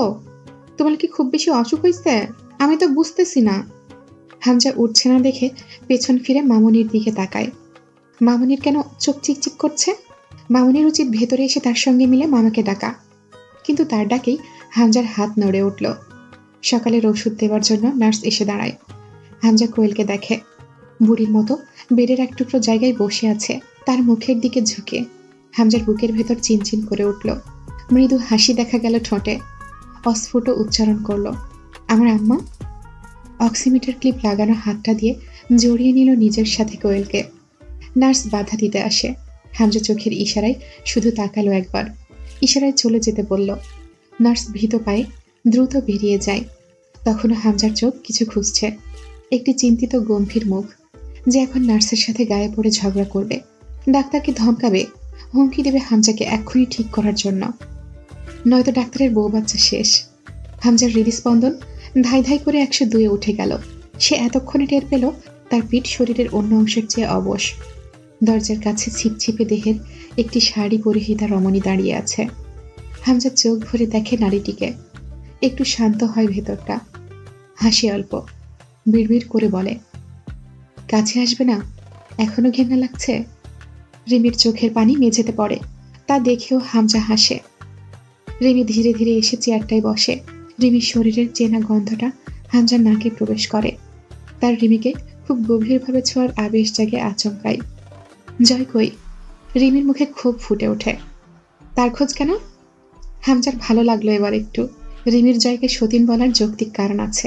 আমি ভেবেছিলাম তোমরা আসবা না, তার আগেই আমি না আসাই তো উচিত ছিল। কেন এসেছি জানি না। রিমির গলা ধরে এলো, এক চিমটে পানি জমাট রইল চোখের কোলে। হামজা হেসে ফেলল, তুমি কেঁদে ফেললে কিন্তু আমি বুঝে যাব কেন এসেছ। রিমি যেন সত্যি সত্যিই ভয় পেয়ে ব্যস্ত হয় কান্না লুকাতে। হামজার হাত নাড়ায়। তার স্নায়ু দুর্বল, শরীরের অঙ্গে মস্তিষ্কের নির্দেশ দেরিতে পৌঁছাচ্ছে। তার কি অসুখ হয়ে গেছে কে জানে, তবুও লোকটার সর্বোচ্চ শক্তচিত্ত, নিজেকে একদম সুস্থভাবে উপস্থাপন করতে তৎপর। রিমির হাত দুটো হামজার কপাল ছুঁয়ে দেয়। এই ছোঁয়া রিমিকে কাঁপিয়ে তোলে। আপনি ফিরে আসুন। কোথায়? যেখানে এবং যেভাবে আমি আপনাকে পেয়েছিলাম। বোকা নারী, তুমি খুবই সুন্দরী একজন নারী, কিন্তু ধরো কখনোই আয়নায় নিজের সৌন্দর্য দেখনি। হঠাৎই একদিন দেখলে, তাই বলে কি তুমি সেই দিনই সুন্দরী হলে? আগে ছিলে না? রিমি হামজার হাত খামচে ধরে, হাতটা মৃদু কাঁপছে। সেই মতো রিমির বুকটাও কাঁপে। কি হয়েছে লোকটার? হামজা বলে, আমি আগেও এই আমি ছিলাম, শুধু তোমার চোখে ধরা পড়েছি হঠাৎ। তার মানে তুমি আমার এই আমিকেই ভালোবেসেছো গিন্নি? কে বলেছে আমি আপনাকে ভালোবাসি? তোমার চোখের পানিকে জিজ্ঞেস করলে তাই বলবে। রিমি ছটফট করে ওঠে, ঠোঁট কামড়ে ধরে। আমার সামনে আপনার এই বিশ্রী রূপ না আসলেও তো পারত। অর্ধাঙ্গিনী মানেই তো সবকিছুর অর্ধেক, পাপেরও। পালাতে চাইছো কেন? আমি আপনার পাপের ভাগ চাই না। ভালোবাসায় পাপ থাকে না? তুমি জানো না তাহলে? ভালোবাসাই তো পাপের বাপ। যে কোনো কিছুকে ভালোবাসলেই সেখান থেকে পাপের জন্ম হয়। ভালোবাসাকে পেতে মানুষ সমস্ত সীমা অতিক্রম করে। সীমার ওপরেই তো পাপ রিমি। রিমি বলল, যেমন করে আপনি ক্ষমতাকে ভালোবেসেছেন। হামজা বলল, আমি তোমাকেও ভালোবেসেছি। রিমি তীব্র প্রতিবাদ করে ওঠে, মিথ্যে কথা। সত্যি কথা রিমি, কিন্তু সেই ভালোবাসায় আমার অতীত ও ভবিষ্যতের চাহিদাকে কোরবান করার শর্ত নেই। রিমি বলল, তাহলে এটা কেমন ভালোবাসা? আমি জানি না রিমি, কিন্তু তুমি আমায় ঘেন্না করো না। আমার প্রয়োজন তোমাকে। আমি আপনার প্রয়োজন হয়ে থাকতে চাই না। তাহলে কি চাও? চাইলে পাবো? দেবার মতো হলে যে কোনো কিছুই পাবে, চেয়ে দেখো। কথাটা রিমি জিদে অথবা আবেশে উচ্চারণ করে বসল। তালাক চাই আমার, তালাক দিন। হামজা চোখ দুটো বুজে ফেলল। কিছু সময় তার বুকের ওঠানামা থেমে রইল। এরপর আস্তে আস্তে হাসি ছড়ালো ঠোঁটে। তোমার অন্তত আমার পাপের যে কালি লেগেছে তা তালাকের কাগজ দিয়ে ঘষলে উঠবে না রিমি। বৃথা চেষ্টা করে কি লাভ? মেনে নাও। অসম্ভব। আর মেয়ের মতো কথা বলো না। সে আর তুমি এক নও। তাকে ভয় পান? সে তাহলে সত্যিই সফল। তার মতো হতে আমায় কি কি করতে হবে বলুন তো? আমি তার সঙ্গে যা যা করেছি এবং করব, তোমার সাথে তা হয়নি। কি করবেন? কি করবেন আপনি তার সাথে? ভাবতেও পারবে না এমন কিছু করব। জয় কোথায়? রিমি চুপ করে তাকিয়ে রইল হামজার দিকে। ভীষণ সুদর্শন, পাকাপোক্ত, বলিষ্ঠ পুরুষ, কিন্তু চেহারায় এক ঘাতক নীরবতা আছে। এখন দেখতে ম্লান লাগছে। এ অবস্থায় জয়ের গ্রেপ্তারের খবর দিয়ে পরিস্থিতি বেসামাল করার সাহস হয় না রিমির। তুলি ঢোকে কেবিনে। হামজার সাথে তার সম্পর্ক ছিল অদ্ভুত। হামজার ভালোবাসা দুর্বোধ্য, সেটা কেউ পেলেও টের পায়নি। ক্ষোভও ছিল হামজার উপর তুলির, কিন্তু এই মহাক্ষণে এসে হামজার দিকে তাকিয়ে তুলির বুক কেঁপে উঠল। তার মনে হলো যা হয়েছে তা না হলেই হতো। তুলির শুধু মনে হলো আরমিন কেন বলেছিল পাটোয়ারি বাড়িতে কেউ থাকবে না? তারা ধ্বংসের কতটুকু নিকটে বা দূরত্বে দাঁড়িয়ে। রাতটা পুলিশ ফাঁড়ি কাটানোর পর পরদিন সকালে জয়কে জিজ্ঞাসাবাদ করা হয়েছিল। পরাকেও আনা হয়েছিল সেখানে। এরপর পুলিশ ফাঁড়ির আলাদা একটা ডিটেনশন সেলে জয়কে স্থানান্তরিত করা হলো। দেশের আইনের অবস্থা জয়কে হাসালো। তাকে আজ রাতে খালাস করা হবে, তারই প্রস্তুতি চলছে আলাদা ট্রিটমেন্টের মাধ্যমে। নয়তো সে যা স্বীকারোক্তি দিয়েছে, এতক্ষণে আদালতে নেওয়ার অর্ডার আসার কথা। কিন্তু সন্ধ্যার দিকে কবিরকেও পুলিশ ফাঁড়িতে হাজির করা হলো। জয়ের দেওয়া টাকাগুলো পুলিশদের মন নরম করে দিয়েছে। জয় বসেছিল ডিটেনশন সেলের দেয়াল ঘেঁষে। তাকে দেখে কবিরের চোখ দুটো গোল্লা গোল্লা হয়ে গেল। অশান্ত গলায় বলল, ভাই আপনি এখানে কি করতেছেন? জয় বলল, ছ্যাঃ, ভাবলাম তোর বিয়েটা দিয়ে মরবো। তোর উপর একটা দায়িত্ব আছে না? কিন্তু চেহারার যে হুলিয়া বানাইছিস, কোনো হিজড়াও বিয়া বইতে রাজি হইব না তোর লাগে। অবশ্য তুই চাইলে আমি একটা লেডি মাংকি ধরে আনতে পারি তোর জন্য। বানর হইল মানুষের অরিজিনাল। আমি তোর জন্য কোনো বিবর্তিত প্রোডাক্ট প্রেফার করব না।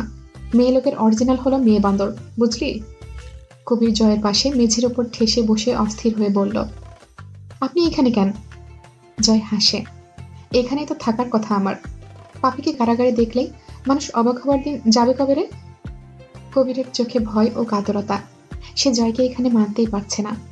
সে বলল, বাজে কথা ছাড়েন ভাই, আপনাদের এখানে আনলো কেন রে শালারা? জয় তাকায় কবিরের দিকে, শান্ত গলায় বলে, জয়ামির তোদের সবার মহানুভবতার সামনে এক ঋণী কুত্তা। এই যে এতগুলা দিন পুলিশ হাজতে চামচিকার মতো গড়াগড়ি খাইলি, অথচ আমি একবার দেখতে পর্যন্ত যাই নাই। তোর ভেতরে বিদ্রোহ জাগে নাই আমার বিরুদ্ধে? কবির গম্ভীর গলায় বলল, আপনি যদি না থাকেন এই কবিরের বাইরে কি কাম? জয় বুকের বাম পাশে চেপে ধরল। সেন্টিমারা ডায়লগ দিস না বাপ, আমার বমি আসে। ওয়াক। কবির রাগান্বিত চোখে তাকায়। জয় শুকনো হাসে। ভাবি ভালো আছে ভাই?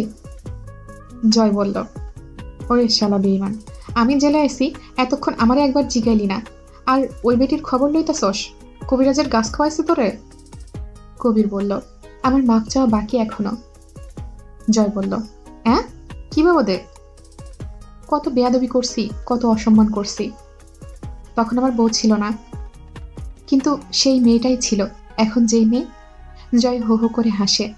সত্যি জাদুটোনা করছে নাকি তোরে? সর্বনাশ! ভালো মানুষের পোকা কুরকুর করতে দেখতেছি কেন আমি তোর ভেতরে কবিররা? পুলিশের ঘা পড়লে সাপও সোজা হইয়া চলে। এই নীতি কাম করছে নাকি তোর ওপর? বহিষ্কার। আমার দরবার থেকে বহিষ্কার করা হলো তোকে। তুই আমার অযোগ্য সাগরেদ প্রমাণ হয়েছিস। হামজা ভাই, হামজা ভাই কই? ভাই কিছু তো কন, আপনি এখানে? জয় কবিরকে কথা শেষ করতে না দিয়েই বলে উঠল, তোর কি মনে হয়েছিল এক তুই মুখ না খুললে জয় আমির অমর হয়ে যাবে? এসব কথা আসতেছে কেন ভাই? আপনারে আনছে কেমনে ওরা? সাহস কি বেশি বাড়া গেছে গুচ্চাটা কুত্তা গেড়ে? জয় বলল, হামজা ভাই মিটফোর্ডের বেটে পড়ে আছে। তোর পেয়ারের ভাবি তার শ্বশুর বাড়ি, আমি আমার শ্বশুর বাড়ি। আর কিছু জানতে চাইলে দ্রুত প্রশ্ন কর। আগামী 2.5 মিনিটের মধ্যে আমি ঘুমায় যাব। কবিরের গলা শুকিয়ে এলো। জয় হেলান দিয়ে বসে থাকে দেয়ালের সাথে, চোখ বুঝে হেলান দিয়েই বলে, তোর কাজ ছুটি কবিররা, তোর ভাবির একটু খেয়াল মেয়াল রাখিস। ওই বেটির আবার কেউ নাই, এতিম। ভাই এবার কিন্তু বাড়াবাড়ি হচ্ছে। বাইর হলে আমি আপনার সাথেই বাইর হব। তাই নাকি? আমার পাপের 10% তোর আছে। তোর মা কাঁদতে কাঁদতে অন্ধ হয়ে যাচ্ছে, আর তুই নেমু খারাপ পরের চ্যাংড়া জানের গ্যারান্টি হয়ে বসে আছিস এখানে। কবির এতক্ষণে খেয়াল করে জয়ামিনের গলায় গামছার মতো একখানা ওড়না ঝুলছে। কবির লুকিয়ে মুচকি হেসে বলে, আপনি গেছিলেন মার কাছে? জয় আচমকা চোখ খুলে তাকালো কবিরের দিকে, কাঁধে হাত রেখে বলল, যার পরিবার আছে তার জন্য পরিবারের ওপর কিচ্ছু নাই কবির। তোর বাপ পঙ্গু, তোর মার একমাত্র ভরসা তুই। আমি তোর ধ্বংসকারী। মূর্খের মতন আমার পেছনে জীবন ক্ষয় করতেছিস কেন? তোর সৃষ্টিকর্তা দুজন তোর প্রতীক্ষায় বসে আছে দরজা খুলে। কবির বলল, আপনার প্রতীক্ষায় কেউ নাই? জয় অবাক হবার ভান করে হেসে ফেলল, আছে নাকি? বলিস কি রে? কবির বলল, আছে। ভুয়া কথা, আমার কোনো মা নাই। ভাই খালি মাই অপেক্ষা করে না।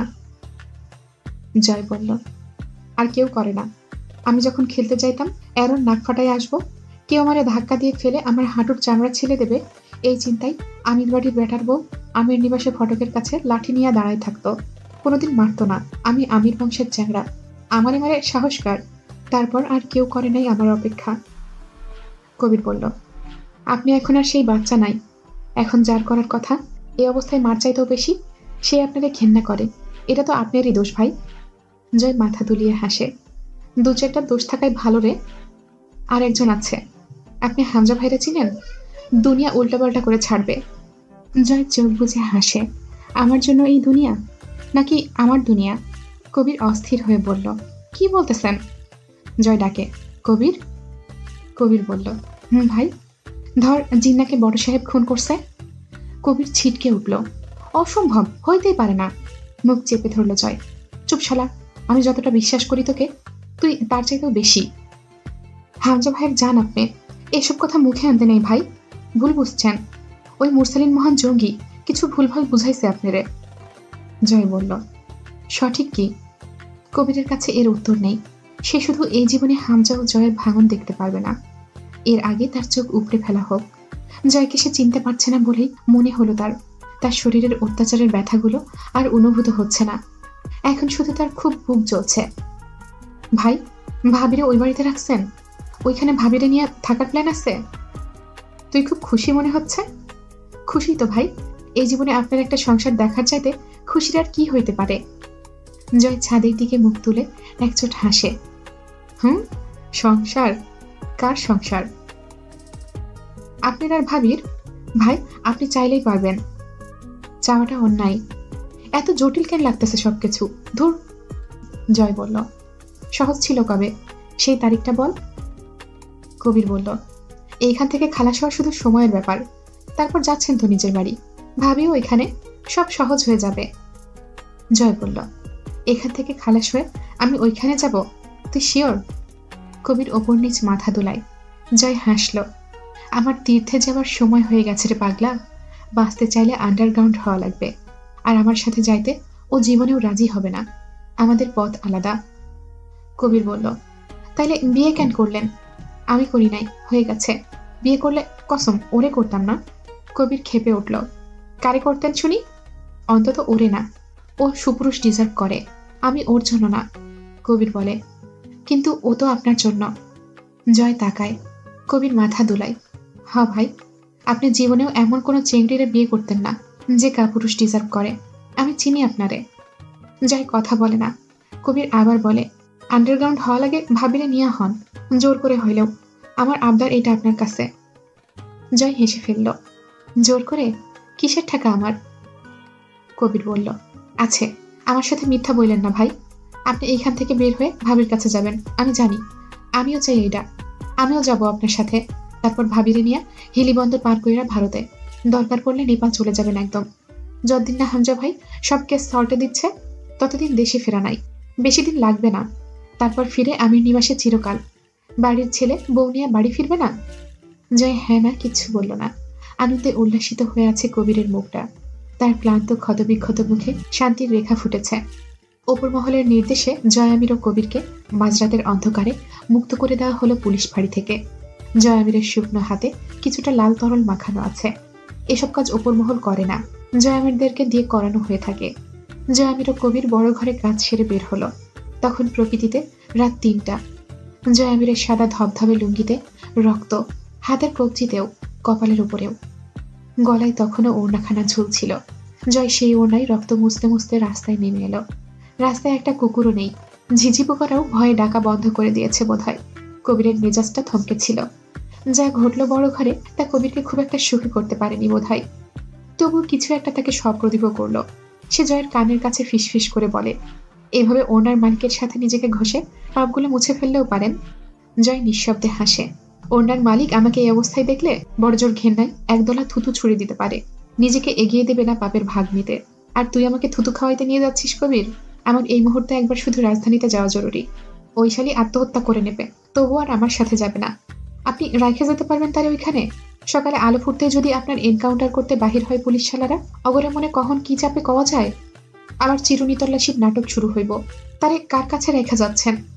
কবির জানে যে আমি রাজধানী হয়ে যদি আন্ডারগ্রাউন্ড হবার পথে পাড়ি দেয়, তাহলে তার ঘরওয়ালিকে কোনো শর্তেই এখানে রেখে যাবে না। কিন্তু সত্যিই কি এ অবস্থায় সেই নারীটি এই পিশাচকে গ্রহণ করবে? একটা সিএনজি পেলে ভালো হতো। কিচ্ছু নেই রাস্তায়। দুজন হেঁটে হেঁটে বাঁশেরহাট বাজারের ওপর পৌঁছালো। আর একটু হেঁটে এগিয়ে যাওয়ার পথে শো করে একটা দ্রুতগামী কিছু কবিরের কানের গোড়া দিয়ে ছুটে গিয়ে সামনের চায়ের দোকানের বেঞ্চিতে বিঁধল বোধ হয়। দূর থেকে পোলের সামান্য আলো অন্ধকারকে একটুও দূর করেনি।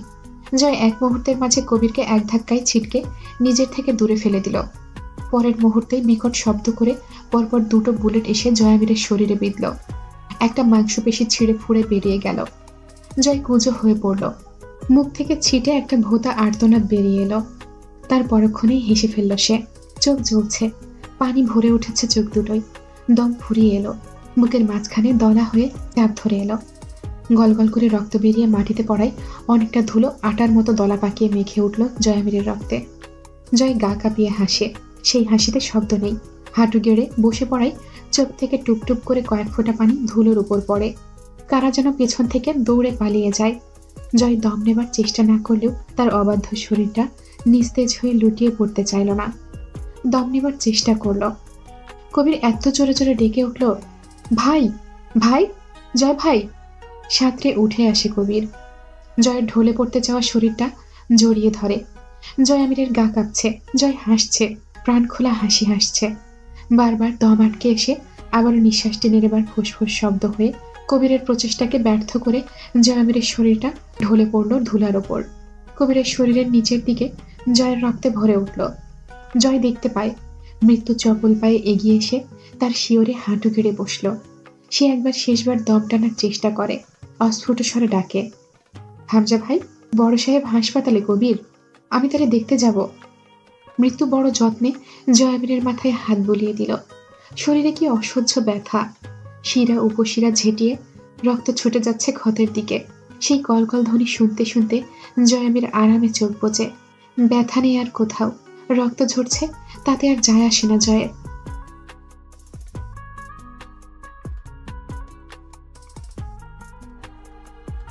একটি বিস্তৃত জনমানবহীন মরুর প্রান্তর। হঠাৎই তার নিশীথের অন্ধকারে অবরুদ্ধ হয়ে উঠল। জয় সেখানে একা দাঁড়িয়ে। অনেকটা দূরে আবছা দেখা যায় ছোট্ট জয়ামির তার দিকে চেয়ে তাচ্ছিল্য করে হাসছে। তখনই একটি শুকনো লম্বা হাত জয়ের হাতটা শক্ত করে ধরে সঙ্গে নিয়ে হাঁটতে লাগলো। নিশীথের অন্ধকার তখনও বেহায়ার মতো তাদের পিছু পিছু ভেসে আসছে। চলতে চলতে কিছু দূর পেরিয়ে সেই হাতের মালিক বলিষ্ঠ শ্যামরাঙা এক দানব মানবে পরিণত হয়ে উঠল। জয় আরো অনেকটা পথ নিশ্চিন্তে হাঁটে সেই পুরুষটির হাত ধরে। কিন্তু হঠাৎই আকাশ ভরে এক টুকরো বিদ্যুতের ঝলকানি জমিনের উপর পড়লে সামান্য একটু আলোকিত হলো অন্ধকার মরুর প্রান্তর। চিরসঙ্গীর হাত ছেড়ে জয় বড় আগ্রহে এগিয়ে যায় নিভু নিভু আগুনের টুকরোর দিকে। নিভু আগুন জয়কে ঈষৎ হেসে শুধায়, আপনাকে ফেরানোর দায় আমার ছিল না, তবু দু একবার চেষ্টা করিনি বললে মিথ্যা হবে। কিন্তু আপনি রাজি নন, আপনার পথ রক্ষার সাধ্যই আমার নেই। আমি তাই আপনার পায়ে শিকল পরাবো। আজ যারা শিকলে বন্দী, আমি তাদেরকে মুক্ত আকাশের নিচে দাঁড় করাবো। জয় হাসল। এতে আপনি জিতে যাবেন উকিল ম্যাডাম? আবার হার জিতের প্রশ্ন কেন জয়ামির? আপনি সমাজের জন্য দাবানলের মতো বিপজ্জনক। আপনার তাণ্ডব চলতে দিলে বনের পর বন ছাড়খাড় হয়ে আমার মতো অন্তরা জন্মাবে। তা আর না হতে হলে আপনাদেরকে এখানেই থামতে হবে। আমরা থেমে গেলে তোমাদের সমাজে শান্তি প্রতিষ্ঠিত হবে তো? অন্তু বলল, মানুষ চিরকাল বাঁচবে না জেনেও চাই অন্তত আরো কয়টা দিন বাঁচতে। সমাজের সকল কীটপতঙ্গ নাশের সাধ্যি আমার কই। হাতের নাগালে যা আছে তারাই অন্তত সই। এটাকে নিজের পরাজয় ধরলে ধরুন, বাধা দেবার ইচ্ছে নেই। জয় হেসে বিড়বিড় করে আওড়ায়, পরাজয় আমার হলো বই কি, জেনে বুঝে সব ছাড়ি। বিজয়ের কৌশল রক্ত আমার, তোমার তরে হারি। নিভু আগুন আপত্তি করে মৃদু হেসে মাথা তোলায়, জেনে বুঝে ছাড়ে কারো তরে হারে যেই বা যেই জন। পরাজয় ছিল একক পরিণাম, জেনেছে আগে তার মন। জয় ভ্রু কুচকায়। সে নিজের পরাজয় সুনিশ্চিত জানার পর হার মেনেছে। এ কেমন কথা? সে চাইল বড় ঘরের বন্দীদেরকে রক্তে চুবিয়ে এলো, আবার এখন চাইলে আরমিনের পরিবার সহ আরমিনকে জীবিত দাফন করে ফেলতে পারে। তারপর ক্ষমতার চূড়ায় দাঁড়িয়ে মুক্ত পাপী রাজা হিসেবে নিজেকে ঘোষণা করতে পারে। অতঃপর বিজয় উল্লাসের নামে আরো শখানেক নরবলিও দিতে পারে সে। তাহলে পরাজয় কোনটা? নিভু আগুন তার কানের কাছে ফিসফিস করে যায়, আপনি চাইলেই জিততে পারতেন, কিন্তু আপনি চেয়েও চাইছেন না। এই না চাওয়াটার চাইতে বড় পরাজয় আর কই? জয়ের মস্তিষ্ক এই পর্যায়ে শরীরের মরণ যন্ত্রণা টের পেল। এই ব্যথা তার পরিচিত, দেহে বিঁধে থাকা বুলেট বের করার ব্যথা এটা।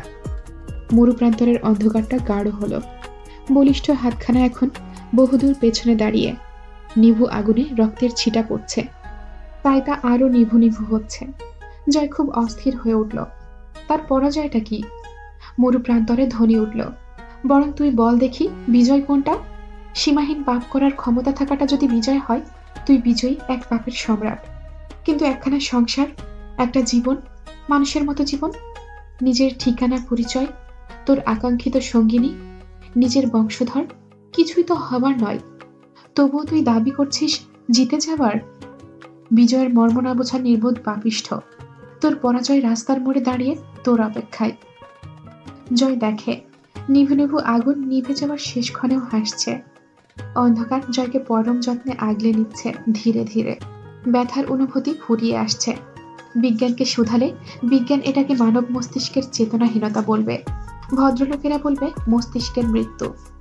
সকালে কাস্টডি রুমে বসে থেকে জয়ের খুব খিদা পাচ্ছিল। তার খিদে পেলে অমানসিক সব হিংস্রতা ও ভাবনা আসে। যেমন কাস্টডি রুমের চেয়ার টেবিলগুলো দেখে মনে হলো এগুলোকে ডুবো তেলে মচমচ করে ভেজে খেলে খুবই টেস্টি লাগবে। খানিক বাদে দুইজন কনস্টেবল ধরাধরি করে পরাগকে নিয়ে এলো সেখানে।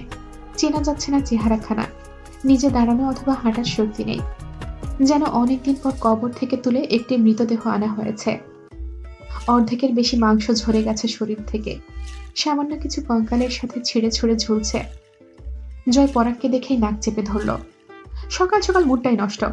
দরকার পড়লে আমার নামে আরো 15-20টা মামলা ঠুকে দেন, তবুও এই ধরনের চাম্বাদৌড়ের মুখোমুখি বসাই রাখেন না স্যার, আমার খুবই বমি আসতেছে। পরাগ টেবিলের উপর মাথা রেখে নিস্তেজ গলায় আলতো হেসে বলল, তাইলে তুই মনে হয় পোয়াতি জয়, এতে আমার দোষ নাই। আজ পলাশ ও রাজন বেঁচে থাকলে পুলিশদের সাহস হতো না পরাগকে এইভাবে টর্চার করার।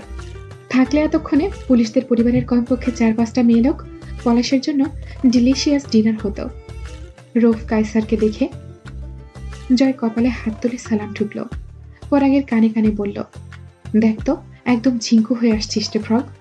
যাকে তোর শ্বশুরবাড়ির মেহমানদারি কেমন উপভোগ করলে দোস্ত? পরাগ হাসল, তুই টেস্ট করারই পথে, নিজেই টেস্ট করে বুঝে নিবি। আমার এত সৌভাগ্য কইরে পাগলা। পরাগ হাসে, তোর ভাগ্য খুলে দিয়েছি আমি।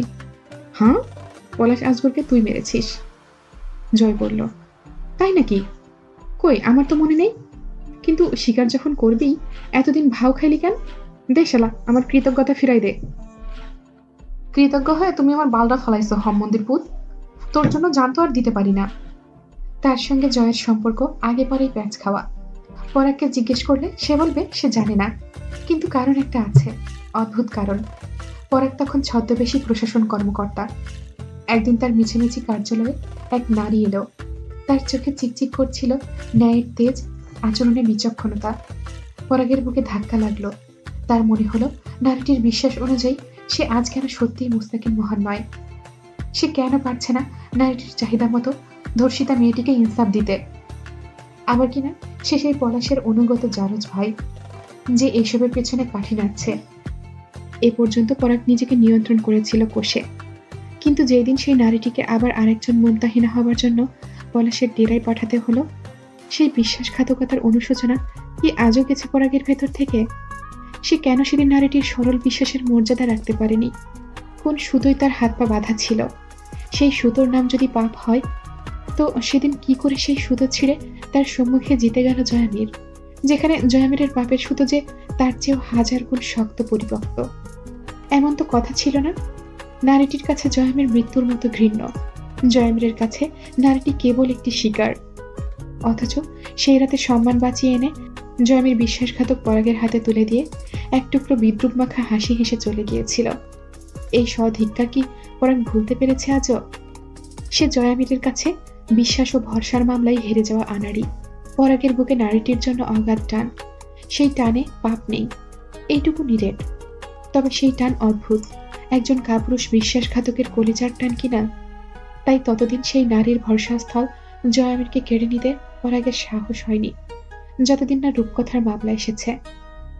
পলাশ আজগরের খুনি হিসেবে সন্দেহের তীর রূপকথার ওপর স্থির হয়ে যাচ্ছিল। তদন্তে উঠে এসেছিল রূপকথা ছিল পলাশের কাছে অমানসিক অত্যাচারের শিকার। রূপকথার কাছে যথেষ্টের চেয়ে বেশি কারণ ছিল অসুস্থ পলাশকে খুন করে নিজেকে বাঁচিয়ে নেবার। পরাগের সাথে রূপকথার সম্পর্ক আরো জটিল। সৎ ভাই বোন, প্রতিদ্বন্দ্বী। কিন্তু পরাগের না বলা আরো একখানা কথা আছে। পরাগ রূপকথাকে বোনের চেয়েও বেশি ভালোবাসে, সেই ল্যাংটা কাল থেকে। সেই নারীটির জয়ামির আছে। রূপকথার আজ এক পরাগ ছাড়া কেউ নেই। পরাগ বলে দিয়েছে পলাশের খুনির নাম। জয় বলল, তুই এমনিতেও বাঁচবি না। তোর খয়রাতে আমি বোয়াল মাছ দিয়ে আলু ঘাটার অনুষ্ঠান করব। পরাগ মাথা নাড়ল, এজন্যই বলে দিচ্ছি, তোর মরার ব্যবস্থা না করে মরলে নরকবাস হবে। জয় বলল, নয়তো তুই কি জান্নাতুল ফেরদৌসে যাইতি নাকি? তোর মতো পেছন মারে নরকে দিলেও তো তোর জায়গা হবে নরকের হাগাখানায়। পরাগ টেবিলের নিচ দিয়ে জয়ের পায়ের উপর দুম করে একটা লাথি মারল। রৌফ এসে বসলো দুজনের সামনে। জয় বলল, স্যার, এই উগ্রবাদী পাঠার এখনো ফাঁসি হয় নাই কেন? আমি আপনারে খুব ন্যায়পরায়ণ অফিসার বলেই জানি। রৌফ বলল, আজই আমার সঙ্গে আপনার প্রথম দেখা। দেখা তো আমাদের আজরাইলের সাথেও জীবনে প্রথমবার আর একবারই হয়, তাই বলে কি মরার আগে আমরা জানি না তাকে? আমাকে আপনি নিজের আজরাইল বলছেন? জয় মুচকি হাসলো, হতেই পারে, সুযোগ দিয়েছি তো। না জয়ামির, আপনি নিজেকে খুব বেশি শক্তিধর ভাবলে আমি তার প্রতিবাদ করব। জয় ঠোঁট বাঁকালো, কোচের ছুরি কোচ কাটলে স্যার, আপনার মতো প্রতিবাদীরা একটু একটু প্রতিবাদ করলেও মেনে নিতে হয়, ও সয়ে যাবে। খুব গভীর চোখে এবার দেখল রূপ জয়ামিরকে। রসিক গাম্ভীর চেহারা, ক্লান্ত পরিশ্রান্ত কাতর, কিন্তু উদ্বেগ নেই একটুও। সেও কি জানে তার স্ত্রী তাকে ধ্বংসের কত কঠোর ফর্দ তৈরি করেছে? জানে বই কি, ওই গভীর বাজ পাখির মতো তীক্ষ্ণ দৃষ্টিতে গভীর সতর্কতা আর বিচক্ষণতা। যখন কামরুজ্জামান ঝন্টু সাহেবের মার্ডার হয়, তখন আপনি কোথায় ছিলেন? সামনেই। রূপ হেসে ওপর নিচ মাথা নাড়ল। যাই হোক, পেছন থেকেও খুন করা যায়। জয় বলল, পেছন থেকে কুত্তারা দাবায় স্যার, আমি ধরলে সামনে থেকেই। বাই দ্য ওয়ে, আপনি দু চারটা করেছেন নাকি খুন পেছন থেকে? একটু অবাক অবশ্য হলো রূপ কায়সার জয়ের অকপট স্বীকারোক্তিতে। খানিকক্ষণ চুপ থেকে আচমকায় জিজ্ঞেস করল, রাজন আজগরকে কেন মেরেছেন? রফের উদ্দেশ্য ছিল হঠাৎই এমন প্রশ্নে ভড়কে যাবে জয়, কাচুমাচু হবে, কিন্তু অবাক হয়ে তড়াক করে মাথা তুলল পরাগ। জয় শুধু সামান্য ঠোঁট উল্টায়, একটু ইচ্ছে ছিল না। কিন্তু জানেন, দুনিয়া কখনোই চায় নাই আমি পাপ কম করি। আর্মিন যেদিন প্রথমবার বড় ঘরে পা রাখল তখন জয় রাজধানীতে। সেখানকার একটি চেম্বারে রাজন আসগরের ব্যবসার মলমাদ, অস্ত্র ও মেয়েলোক দেখে ফেলেছিল আর্মিন। খবরটা জয় জেনে যখন আশেপাশে পাহারা বাড়িয়ে দিল, সেই পাহারাদারদের মাঝে বেশ কয়েকটা পলাশের ছেলে ছিল অবশ্য। তারা রাজন আসগরকে কল করে জয়ামিরের স্ত্রীর স্পর্ধার কথা বলে দিল। সেবার দিয়ে রাজন আসগর 3 বার শুনলেন জয়ামিরের স্ত্রীর দুঃসাহসিকতার গল্প। আগেও বহুবার হাতে চেয়েও পাননি, কিন্তু এবার আর না দেখলে চলছিলই না সেই মেয়েটিকে। জয়কে সেই সকালেই তিনি কল করে আবদার করলেন, তোর বর্ডারে লাগতো তো আব্বা, পাঠাই দে। পলাশের কাছে বহুত শুনছি তার ব্যাপারে, সচক্ষে দেখতে না পাইলে কলজে তরপাচ্ছে। আর্মিন তখন বড় ঘরে লোহায় পা কেটে জ্বর এসে অসুস্থ অবস্থায় বিছানায় শুয়ে। জয় একবার আর্মিনকে দেখে হেসে বলল, কলজে তর্পণে কোনো বিশেষ ঘটনা না কাকা, কলিজা তর্পাচ্ছে মানে হইল আপনি জিন্দা আছেন, নয়তো এতক্ষণে হরি বল। না না জয় না, এই তর্পণই অন্যরকম রে, নিয়ে চলে আয়। ওই জিনিস তো কবে আমাগরে সম্পত্তি হয়েছে, তুই খালি বারবার কায়ড়া নিচ্ছস। আমি তোরে স্নেহ করি, আমি আবার উল্টা কায়ড়া নিলে কেমন দেখাই না। তুই নিয়ে চলে আয় আমার ফ্ল্যাটে, বুঝলি? জয় দীর্ঘ এক শ্বাস টেনে বলল, আচ্ছা অপেক্ষা করেন তাহলে, আসতেছি। আইজি আসি নাকি কাকা? পলাশ ভাইয়ের আগে কিছু জানায়েন না, কাউরেই জানায়েন না। পলাশ ভাইয়ের জন্য খুব ডিমান্ডেবল ব্যাপার আমার বউ, বুঝলেন? তারে সারপ্রাইজ দেব, আপনি কইলাম বললেন না আগেই।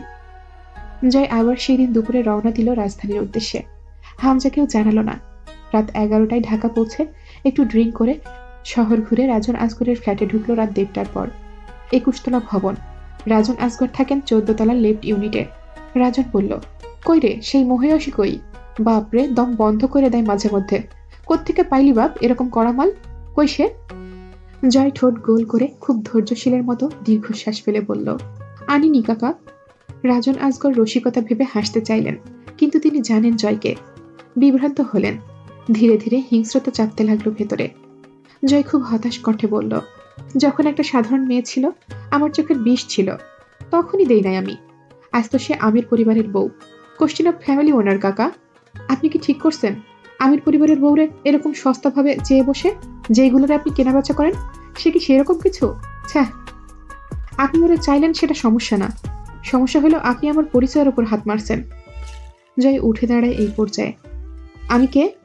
রাজন আসগর বুঝতে পারছিলেন না পরিস্থিতি। জয় কি চায়?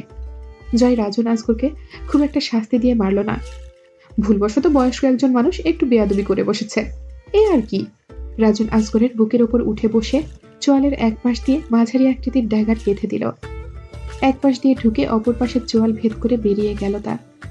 জয় বলল, আমি জয়ামির, she is my lady, my better half, now the heritage of my family. কারবারের খাতিরে সব মাপ, কিন্তু ঘরের সম্মানে নজর রাখা মহাপাপ। কোনো বেটির বাচ্চা তোর মতো এমন সাহস করলে একদম জবাই করে ফেলবো। আমি এখনো বেঁচে আছি। জয় করলেও তাই। ড্যাগার দিয়ে রাজন আসগরের গলাটা ঘষে ঘষে কেটে ফেলল। ভোদ ভোদ আওয়াজ হয়ে কণ্ঠনালী 2 ভাগ হলো। ফিনকি দিয়ে রক্ত বেরিয়ে এসে জয়ের মুখ, বুক, শার্ট ও হাতে ভরে গেল। ঘাড়ের কাছে অল্প একটু চামড়ার সঙ্গে বাঁধিয়ে রাখলো মাথাটা, যাতে তদন্ত ও দাফনের কাজে একটু সুবিধা হয়। পরাগ মাথাটা চেপে ধরে বসেছিল। তার কষ্ট লাগছে এমন নয়, কিন্তু অস্বস্তি হচ্ছে এক প্রকার, আবার সাথে অদ্ভুত এক প্রশান্তি। তার মনে হলো এটাই কি পার্থক্য নয় তার আর জয়ের মাঝে? জয় তার ঘাতকিনীকে নিজে লাঞ্ছনা ও যন্ত্রণা দিয়ে আবার পদে পদে নিজের ঐতিহ্য লালন পালন করছে বারবার। কিন্তু সে সেই নারীটির উপর দুর্বলতা অনুভব করার পর জয়ামিরের মতো এই পাগলাদের দুষ্কৃতির আশেপাশেও যেতে পারেনি। এটাই কি কারণ নয় যে জয়ামির সেই নারীটিকে লাভ করেছে? আর পরাগ কেবল নীরব এক প্রতারক। রোবকায় স্যার কিছুক্ষণ চুপচাপ দেখল জয়ামিরকে। তবু এই লোকের স্ত্রীর এত নিরাসক্তি এই লোকের উপর কেন? গল্পটাকে কোনোদিন শোনা দরকার না সেই নারীটির কাছে? পরাগ দুর্বল গলায় আস্তে করে জিজ্ঞেস করল, তোর প্রতিদ্বন্দ্বিতার খাতিরে বারবার এত কিছু করেছিস তুই? জয় হাসল। এক হেলেনের জন্য গ্রিকরা 10 বছর যুদ্ধ করেছিল ফ্রগ। সেই হেলেন কিন্তু চরিত্রহীনা এক ঘাতকিনী নারী ছিল, যার জন্য গ্রিক বীরদের রক্তে ধুয়ে উঠেছিল ট্রয় নগরী। কারণ সে ছিল রানী, গ্রিকদের সম্মান। পরাগ হেসে উঠল, তোর অবাধ্য রানী? জয় ঘড়ির কাঁটার দিকে তাকিয়ে হাসল। রানী কখনোই রাজার প্রতি ততটা অনুগত হয় না যতটা রাজ্যের প্রজারা, তবেই সে রানী। আর রানী ছাড়া রাজ্য ও রাজা দুটোই চাবিহীন তালার মতো, হয় অবরুদ্ধ নয় চূর্ণ বিচূর্ণ। অথবা অকেজো অসম্পূর্ণ। পরাগ অদ্ভুতভাবে হেসে মাথা দুলায়। সব রাখ, তবে হেলেনের খাতিরে তুই যদি অ্যাকিলিস হতে যাস, তোর তাহলে মৃত্যু সুনিশ্চিত, তোর সাম্রাজ্যের ধ্বংসও, জেনে রাখ। জয় বলল, কোন শালা চিরকাল বাঁচতে জন্মাইছে রে? একটা বুলেট জয়ের ডান হাঁটু থেকে বেশ কিছুটা উপরে বিঁধেছিল, আর একটা অন্ধকারের বদলাতে বুকে না লেগে হাতের বাহু ছিঁড়ে বেরিয়ে গেছে। কবিরের দেহের বিভিন্ন স্থানে তখনও থকথকে ঘা, তার উপর জয়ের রক্ত শুকিয়ে লেপটে আছে।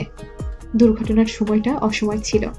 সেই অসময়ে বাসেরহাট মোড় থেকে আব্দুর রহিম মেডিকেল কলেজে জয়ের দেহ পৌঁছানো কবিরের জন্য দুঃসাধ্য হয়ে উঠেছিল বটে। কবিরের হঠাৎই মনে হলো, বড় ঘরে জয় যা করেছে ঠিক করেছে। এই জয়ের আছে কে এবং কি? হামজা ছাড়া। আজ হামজা থাকলে দিনাজপুর সদর এলাকায় কাঁপন ধরে যেত এই শেষ রাতে। সেই হামজার উপর হামলা করা লোকদের সাথে জয়ের ওই ব্যবহার একদমই ঠিক। কবিরের শরীরটা থরথর করে কাঁপছিল। জয়ের রক্তের দানা এত ভারী কেন? হাসপাতালে গিয়েও কবির হামজার দাপটের কমতি অনুভব করল। তার কথায় কেউ তোড়জোড় করে জয়কে এই অসময়ে অপারেশন রুমে শিফট করছে না। হামজা এসে দাঁড়ালে হাসপাতালের জড়ো বেডগুলোও সচল হয়ে উঠত। ডাক্তাররা বললেন, রক্তক্ষরণের মাত্রা অতিরিক্ত, এ অবস্থায় অপারেশন ঝুঁকিপূর্ণ। অপারেশন শেষে সেন্স না ফিরলে আমাদের কিছু করার থাকবে না। কবির হাতের কবজি এগিয়ে দিল। ওই ডাক্তার, কি মনে হয় আপনার? আমার শরীরে কি রক্ত নাই? নেন, এই যে রক্ত, নেন। কতখানি লাগবে? কয় ব্যাগ লাগবে? কবিরের পাগলামিকে অগ্রাহ্য করে ডাক্তাররা বললেন, রোগীর রক্তের গ্রুপ ও নেগেটিভ, রেয়ার অ্যানি হেয়ার। দ্রুত জোগাড় করতে না পারলে রোগীর কোমায় যাওয়ার সম্ভাবনা রয়েছে। সেন্স ফেরার নিশ্চয়তা দিতে পারছি না। যা করার দ্রুত করুন। কবির কি করবে এবার? সে অনেকক্ষণ হাসপাতালের মেঝেতে পা ছড়িয়ে বসে রইল। ও নেগেটিভ রক্ত দুনিয়ায় বিরল। এই রক্ত নেই দুনিয়ার মানুষের। পরে তার মনে পড়ল, জয়ও তো নেই দুনিয়ায় অহরহ। আরও একটা মজার ব্যাপার হলো, ও নেগেটিভ রক্তওয়ালা সবাই রক্ত দিতে পারলেও সে নিজে শুধু ও নেগেটিভ রক্ত নিতে পারবে, আর কারোরটা না। এটাও কি জয়ের ভালোবাসার মতো? কিন্তু জয়কে হামজা ভালোবেসেছে, ভালোবাসতে পেরেছে পাগলের মতো। তার রক্তের গ্রুপ ও নেগেটিভ, কারণটা বোধহয় এটাই।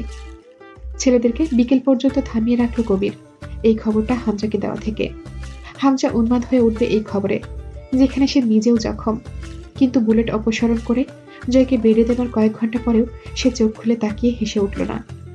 দিনাজপুরের পুলহাটা পুলিশ ফাঁড়ি থেকে রাত 1টায় দুজন বেরোলো। জয়ের ডান হাতে হ্যান্ডকাপ খুলেছে তখন, কেবল বাম হাতটা মুক্ত করে দেওয়া হয়েছে। পাশের চায়ের দোকানে ঢুকে দোকানির কাছে 1 প্যাকেট সিগারেট চাইল। দোকানি সিগারেট দিলে হুড়হুড় করে বেরিয়ে আসছিল। পেছন থেকে ডাকে দোকানি, আমার টাকা দিবা না? বাকি খাইলাম, পরে টরে দেব, টাকা নেই আমার কাছে।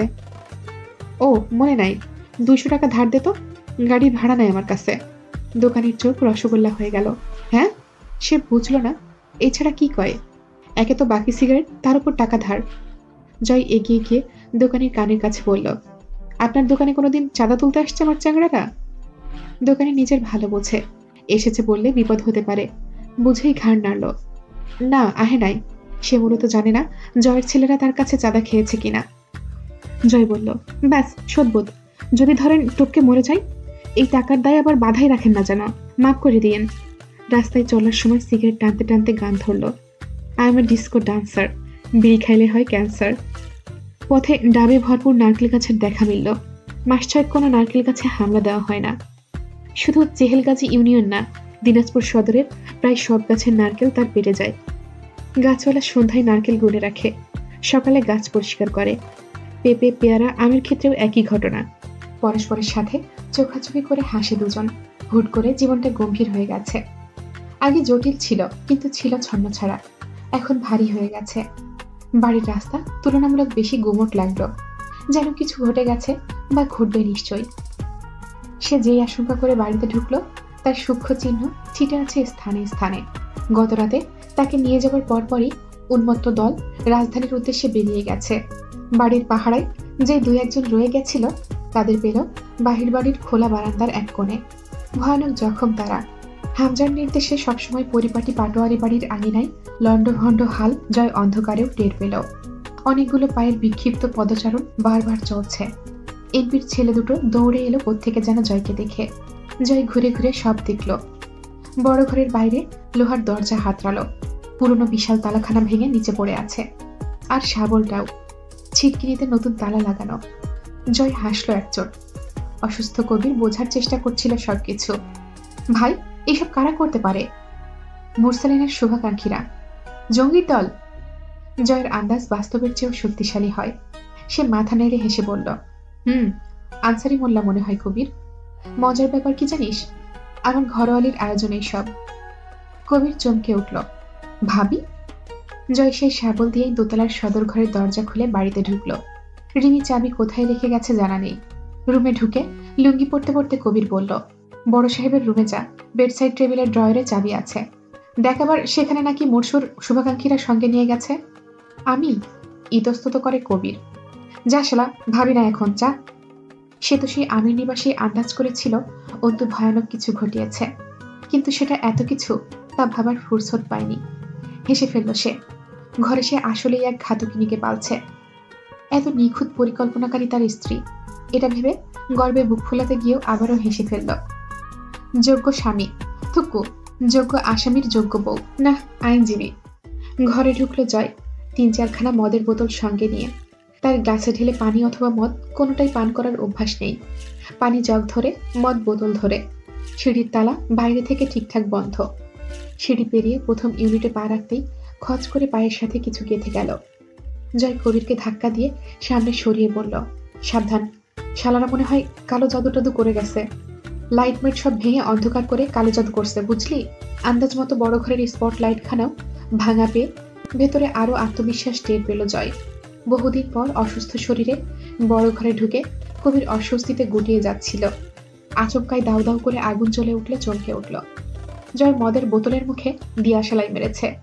নীল আগুন জ্বলে ওঠার সাথে সাথে মুখে একরকমের আওয়াজ করে ছুড়ে মারল সামনের দিকে। উন্মাদের মতো কাজ। সামান্য আলোয় দৃশ্যমান মেঝেতে লুটিয়ে থাকা কয়েকটি দেহগুলো পশম ছুঁয়ে ছুটে গেল বোধহয় বোতলটা। বিকট আওয়াজে ভেঙে কাজগুলো ছিটিয়ে গেল চারদিকে। জয় খুশিতে হাততালি দিয়ে উঠল। সবগুলো হাতছাড়া হলে সে নিজেকে সামলাতেই পারত না। আজ তার রক্ত চাই, চাই। দ্রুত চার্জার লাইট জ্বালায় কবির। জয় খুঁড়িয়ে এগিয়ে গিয়ে মুরসালিনের সামনে বসে। কবির আটকে উঠল। পায়ের তালুতে 3 ইঞ্চির মতো ফেড়ে গেছে। এক টুকরো কাঁচ বিঁধে আছে। জয় এক টানে তা তুলে ফেলল। রক্ত ছিটকে এলো খানিকটা। সেই ক্ষততে গপ গপ করে খানিকটা মদ ঢালল। অ্যালকোহল ভালো জীবাণুনাশকের কাজ করে। মুরসালিন সহ 4 জন যুবক ও আব্দুল আহাদ এবং তার সমবয়সী 3 জন কিশোর এখনো বড় ঘরের বাসিন্দা। তারা বিগত 2 দিন পানি ও খাবার বিহীন। এই বাড়িতে তাদের একজন মমতাময়ী ছিল। সে আমির নিবাসে বন্দিনী। পিপাসায় কাতর প্রাণগুলোর শক্তি নেই সামান্য মাছিকেও প্রতিহত করে হাত নেড়ে। যুবক 4 জন অচেতন। ওদের শরীরের ক্ষততে ইনফেকশন ধরে গেছে। সেখানে মাছি উড়ে বদ রক্ত ও পূজার গন্ধ শুকছে। জয়ের সামনে মুরসালিন বমি করে ফেলল আবার। শুধুই পিচ্ছিল মিউকাসের থকথকে রক্ত উঠে এলো। জয় জিজ্ঞেস করে, তুই যাসনি গায়ে মুরসালিন? আমার টানে রয়ে গেছিস? মুরসালিন কথা বলতে পারল না। জয় বোতল খুলে বসলো। একবারে ঢকঢক করে এক বোতল শেষ করে ছেলে দুটোকে ডেকে বলল, এই 4টাকে পাশের ঘরে নিয়ে যা। জয় পিছে পিছে গিয়ে কুকুরগুলোর সামনে পরিবেশন করে এলো দেহগুলো। কুকুরগুলো মাংস খেয়ে অভ্যস্ত। পিটবুল, নাম করা মাংসাশী জাত। তারা জয়ের কাছে আসার পর থেকে প্রায় সময় ক্ষুধার্তই থেকেছে। আজ 4টে রক্তাক্ত আধমরা মানবদেহ পেয়ে খুবই সন্তুষ্ট হলো জয়ের ওপর। ছেলে দুটো কক্ষের দরজা বাইরে থেকে আটকে দিল। কবির দাঁতের মাড়ি শক্ত করে চোখ বুজে রইল। জয়ের অনেক কর্মকাণ্ড আছে যা তাকে ভীত ও অপ্রস্তুত করে তোলে। পাশের ঘর থেকে রক্ত ঠান্ডা করা আওয়াজ আসছিল। তাজা রক্ত মাংস ছিঁড়ে ছুটে আসা ও 4টে ক্ষুধার্ত কুকুরের মাঝে টানা হ্যাস্টার আওয়াজ মিশে একটা অসুস্থ পরিবেশ তৈরি হলো। মুরসালিন তবুও অনড় হয়ে বসে রইল দেয়ালের সাথে হেলান দিয়ে। সে শুধু আন্দাজ করার চেষ্টা করল, আজ আনসারির কথাই সেও যদি চলে যেত ওদের সঙ্গে, জয় ঠিক খুঁজে বের করতো ওদেরকে। তাহলে জয়ের ব্যবহার কেমন হতো? একসময় ওপাশের ঘরের আওয়াজ কমে এলো।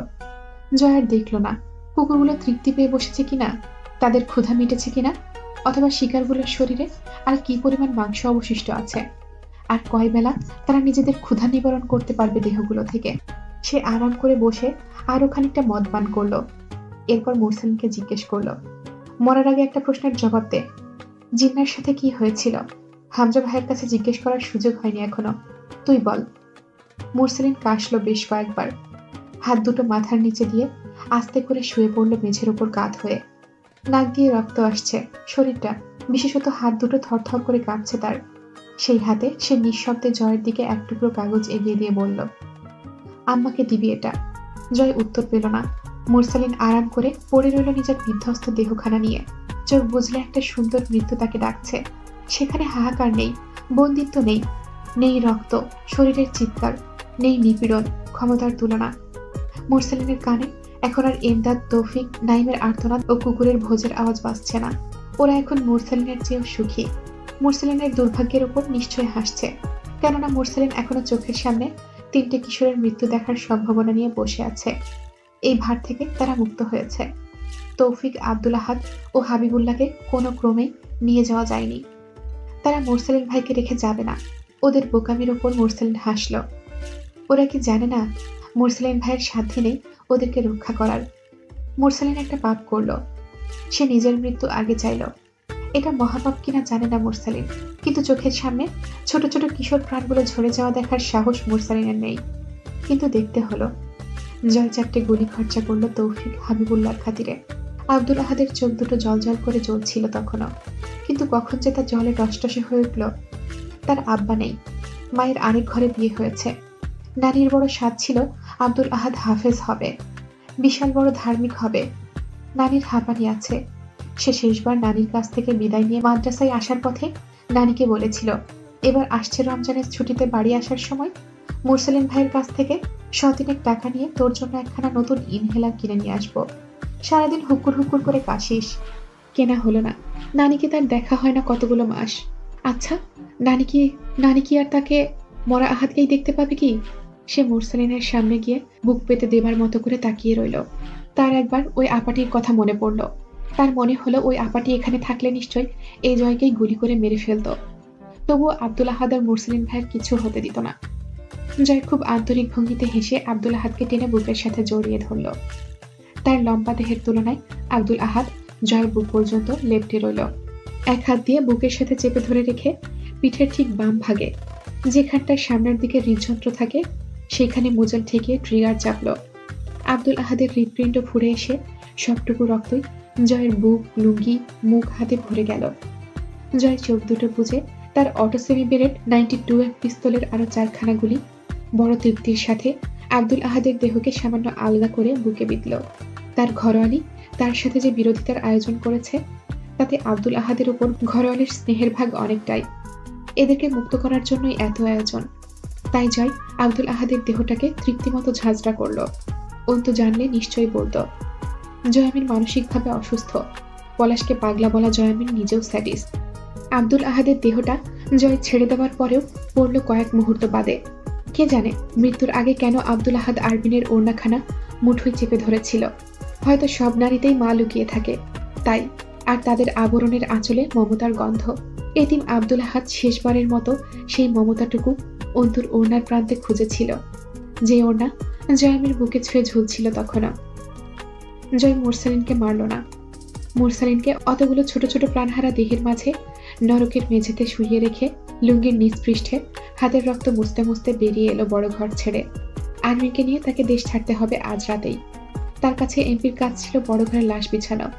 তা সম্পন্ন হবার পর এমপি আর কেন ছাড় দেবে তাকে, অথবা আর্মিনকে? হঠাৎই জয় ফিরে এলো। এক হাঁটু গেড়ে বসে দায়সারা হাতে মুরসালিনের মাথাখানা উড়ুতে ঠেকিয়ে ঠোঁটের কাছে পানির গ্লাস ধরে বলল, হাকর।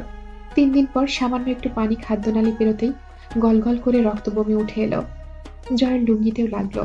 তাতে একটুও হেলদোল হলো না জয়ের। সে আরো খানিকটা পানি মুরসালিনকে পান করালো।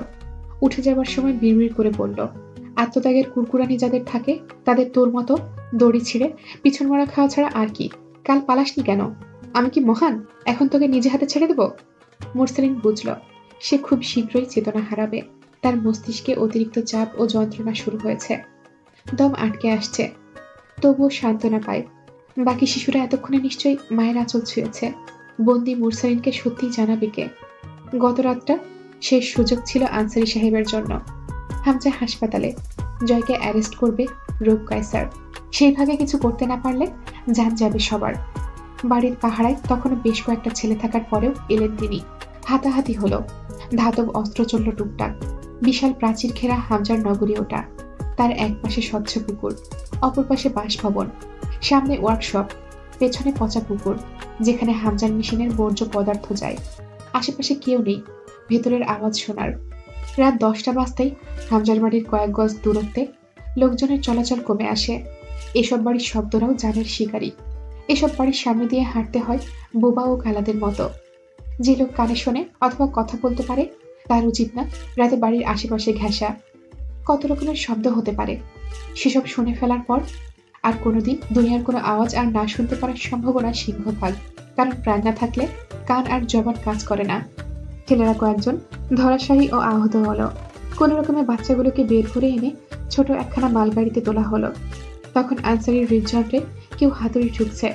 আনসারি সাহেব অতি দুঃখে বোকা বনেছেন কিনা জানা নেই, কিন্তু তিনি ভাবলেন মালগাড়িতে যখন তোলা হয়ে গেছে ওরা ওদের বাড়িতে বোধহয় এবার পৌঁছাবে। কিন্তু মুরসালিন যাবে না। তিনি কেঁদে ফেললেন। দাড়ি ভিজে উঠল। মুরসালিন ওনার হাত দুটো জড়িয়ে ধরে কপালে ঠেকায়। চাচা, আজ আমি ওদের সাথে গেলে ওরা বাড়ি ফিরেও স্থায়ী হবে না। আমার খোঁজে খোঁজে ঠিক আমার ওদের জায়গা এরকম কোনো কালকুটরিতে হবে।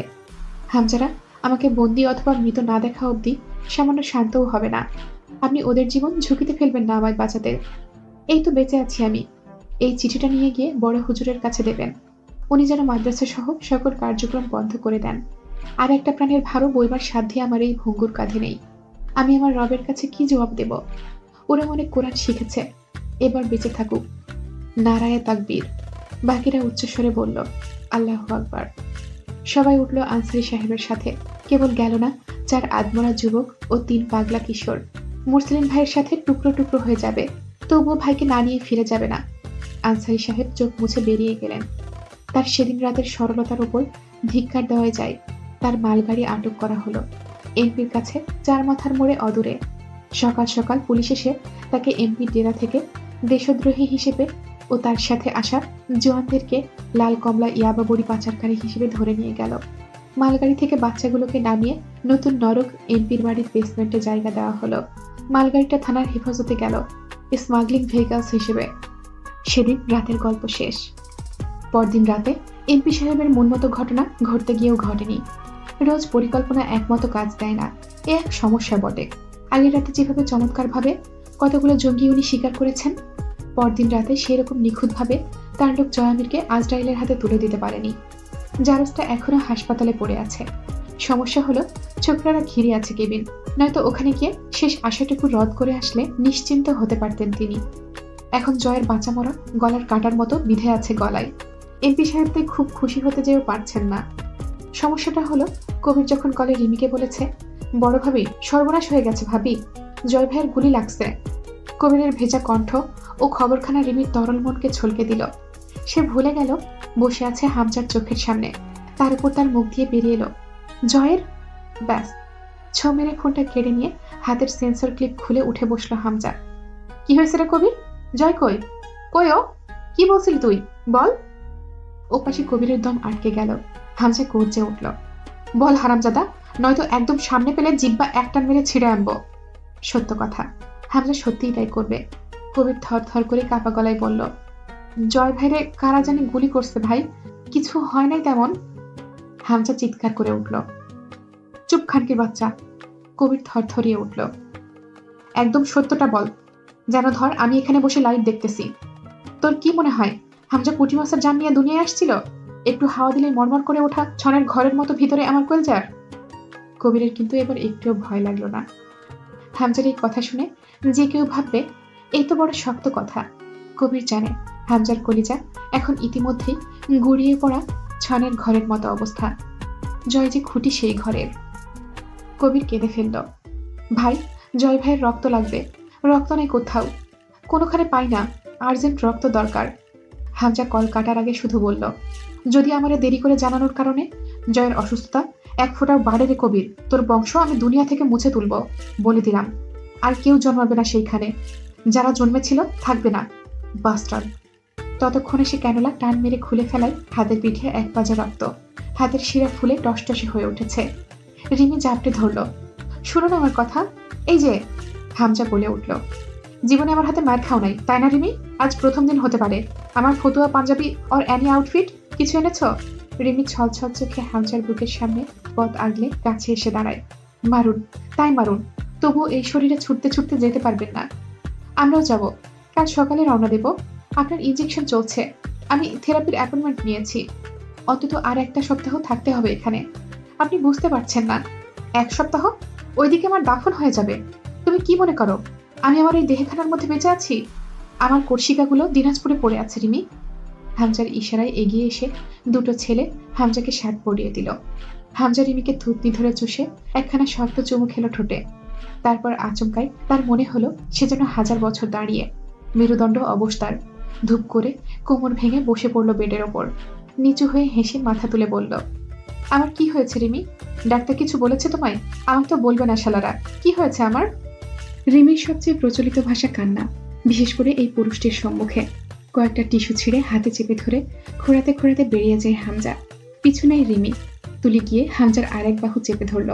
কোয়েল সবার আগে হাঁটছে। হামজা বোন ও স্ত্রীর কাঁধের ওপর বিশাল শরীরের প্রায় সম্পূর্ণটুকু ভার ছেড়ে দিল। উপায় নেই, তার শরীরে স্নায়ু অকার্যকর লাগছে। পেছনে হামজার ছেলেরা, 2জন ওয়ার্ড বয়, তারা হুইল চেয়ার এনেছিল। হামজা বসল না, ওটা অসম্মানজনক। তার আগে হামজা মরে যাবে, তবু পঙ্গুত্ব বরণ তার পক্ষে অসম্ভব। সে মেরুদণ্ড ভেঙে বসে থাকবে পঙ্গুর মতো, আর আরেকজন মেরুদণ্ড সোজা করে তাকে নিজের শক্তিতে ঠেলতে ঠেলতে নিয়ে যাবে। এর আগে হামজা মরে যাবে। তবু এই ধরনের সেবা গ্রহণ করা সম্ভব নয় তার দ্বারা। একজন প্রাইভেট ডাক্তার সাথে চলল ভ্রাম্যমাণ অবস্থায় পর্যবেক্ষণের জন্য। নিজস্ব গাড়ির অবস্থা বেহাল। ভাঙা গাড়িতে রিমির কাঁধ ও বুকের মাঝ বরাবর মাথা রেখে চোখ বুজে পড়ে রইল হামজা। রিমি কিন্তু টের পাচ্ছে হামজার বুকের ধূপকানি। সে অবাক হয়, সাথে ঈর্ষান্বিত। জয়ের জন্য এই লোকের বুকে এত তোলপাড় চলবে কেন? বাইরে থেকে মুখটা দেখলে মনে হবে দুনিয়ার সকল নিষ্ঠুরতা ওখানে আশ্রয় পেয়ে খুব আরামে আছে। কিন্তু অসুস্থ হামজার বুকের কাঁপুনি রিমিকে অব্দি কাঁপিয়ে তুলল। এখন কি রিমির বলা উচিত লোকটা নিজের শরীরের অবস্থা কি, যে অবস্থা রিমির ঘেন্নায় ভাঙন ধরিয়ে দেবার জোগাড় করেছে? আজ দুপুরের পর ডাক্তার আলাদাভাবে রিমিকে ডেকে নিয়ে বললেন, হামজার মেরুদণ্ডে ভয়ানক আঘাত পেয়েছে সেই দিন, অর্থাৎ স্পাইনাল কর্ড, যা সরাসরি প্রধান স্নায়ুর সাথে যুক্ত, এবং আঘাতের ফলে মেরুদণ্ডের ব্লাড সার্কুলেশন বাধাগ্রস্ত হচ্ছে। এতে ধীরে ধীরে মেরুদণ্ডের কোষগুলো মরে যাবে, ইনফ্লামেশন তৈরি হবে। ইনফ্লামেশনের ভয়াবহতা হলো প্রথম দিকে সাধারণ মনে হয়, ধীরে ধীরে only a human has to become sincerely dead. প্রথমবার চেতনা ফিরে পাওয়ার পর থেকেই হামজা পিঠে অনুভূতি টের পাচ্ছিল না, ও মেরুদণ্ডের আশেপাশে দৈহিক অংশ অবশ অনুভূত হচ্ছিল। এটা কয়েক সপ্তাহ বা কয়েকদিনের ব্যবধানে পার্মানেন্ট প্যারালাইজেশনের রূপ নিতে পারে। হামজার কন্ডিশন সেদিকেই এগোচ্ছে। তার উপর সে সবসময় ভীষণ রকম মানসিক চাপে থাকে। চিকিৎসা নিতেও খুব অনাগ্রহী। এই অসময়ে চিকিৎসা ছেড়ে যাওয়াটা তার জন্য অপূরণীয় ক্ষতিকর হতে পারে। শেষে ডাক্তার সাহেব ব্যক্তিগতভাবে বড় আফসোসের সঙ্গে মাথা নেড়ে বললেন, মেরুদণ্ড মানুষের দ্বিতীয় প্রধান স্নায়ুতন্ত্র।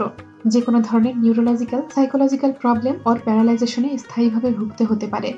খুব তাড়াতাড়ি বড় একটা সার্জারি অথবা থেরাপি ডোজ শুরু না করলে পরে চেয়েও আর কিছু করার থাকবে না। কিন্তু হামজা যেন পারলে যখন তখন পালাবে হাসপাতাল ছেড়ে। সে জানে তার অনুপস্থিতিতে সব ভেসে যাচ্ছে ওইদিকে, অথচ সে বুঝলই না ধ্বংস ও মৃত্যু অনিবার্য সত্য। এই দুটো থেকে পালিয়ে উল্টো পথে ভাগার পথেই এই দুটোর সঙ্গে সাক্ষাৎ ঘটে যায়। এটাই প্রকৃতি। জয়ের নিঃশ্বাসের গতি স্বাভাবিক হলো সন্ধ্যার দিকে। চোখ খুলল না, তবে ডাক্তার বলেছে সে ঘুমন্ত, চেতনা আছে। হামজার পৌঁছাতে মাঝরাত হবে কমপক্ষে। কবিরের যে আরো একখানা গুরু দায়িত্ব আছে। সে বেরিয়ে গেল ঘোড়াহাটের উদ্দেশ্যে। আমির নিবাসে ঢুকতে গিয়ে গা ছমছম করে উঠল। তখন বেশ রাত অনেক হয়ে গেছে। পা দুটো কেউ পেছন থেকে টানছে যেন ফিরে যাবার জন্য। জয়ের পাঠানো দুজনকে কোথাও দেখা গেল না। তাহলে কি অন্ধকারে আরমিন এত দীর্ঘ সময় পার করেছে? আটকে উঠে জোরে ধাক্কা ও লাথি মারতে লাগলো সদর দরজায়। অনেকক্ষণ পর ক্ষীণ স্বর ভেসে এলো, কে? জয়ামির। কবির হাসে, ভাবি আমি কবির। একটু বিশ্বাস করে দরজাটা খোলেন তো, আমি আইসি। 10 মিনিট পেরিয়ে গেলেও দরজা খুলল না। কবির ধাক্কায় আবার। ভেতর থেকে হামাগুড়ি দিয়ে এগিয়ে এসে শাল কাঠের ভারী দরজার লোহার বিশাল হুড়কোটা খুলতে আরমিনের শরীরের শেষ শক্তিটুকু যেন নিঃশেষ হলো। হুড়মুড় করে পড়ে যাচ্ছিল মেঝেতে। কবির চাপটে ধরল। পরক্ষণে দ্রুত ছেড়ে দিয়ে ক্ষমা চাইবার মতো করে মাথা নত করল। টর্চের আলোয় অন্তুকে দেখে বুক কেঁপে উঠল কবিরের। মনে হচ্ছে যেন দীর্ঘদিনের সাজাপ্রাপ্তা রাজবন্দিনী। মেঝের ওপর থোকা থোকা বমি শুকিয়ে লেপ্টে আছে। 2-1 ফোঁটা রক্তও ভেসে আছে তাতে। কবিরের গা কেঁপে উঠল ভেতরের নির্জন ও অন্ধকারচ্ছন্নতা দেখে। কিভাবে সম্ভব একলা দিন রাত কাটানো এই মৃত্যুপুরীতে? ওরা আইছিল, দরজা খোলেন নাই ভাবি? অন্তু জবাব দিতে পারল না, কিন্তু বোঝা গেল সে খোলেনি। দরজা খোলাটা অন্তুর জীবনের সুখকর ঘটনা নয়। এছাড়া এই নির্জন শিকারী বাড়ি, অপরিচিত নোংরা চরিত্রের পুরুষ ও অন্তুর সচেতন নারী চিন্তা, ওরা বোধহয় ডেকে ডেকে গলা ব্যথা করে ফিরে গেছে। হঠাৎই কবিরের কি হলো কে জানে। সে একটু ভাবনায় পড়ল। অন্তুকে পর্যবেক্ষক নজরে দেখতে দেখতে বুক নিংড়ে আসা এক চিলতে ছলকানো হাসি তার মুখে ফুটে উঠল। তার আন্দাজ, না আন্দাজ নয়, সে নিশ্চিত যেন। সে সদর ঘরের বিভিন্ন কোণে 10-12টা মোমবাতি জ্বালালো। দ্বিধা লজ্জা ভয়ে কাপা হাতে খাবার তুলে ধরলো অন্তুর সামনে। বলল, আমারে ক্ষমা করতে পারবেন আপা? অন্তু নিভু নিভু চোখে চায়, কবির বুঝি কেঁদেই ফেলবে। সে আবার বলে, আমার বোন নাই, আমার মতো পাপীরা আপনাগো মতো মেয়ে লোকের মর্যাদা কি বুঝবে? শিখে নাই তো কোনোদিন, আজ মাফ করবেন?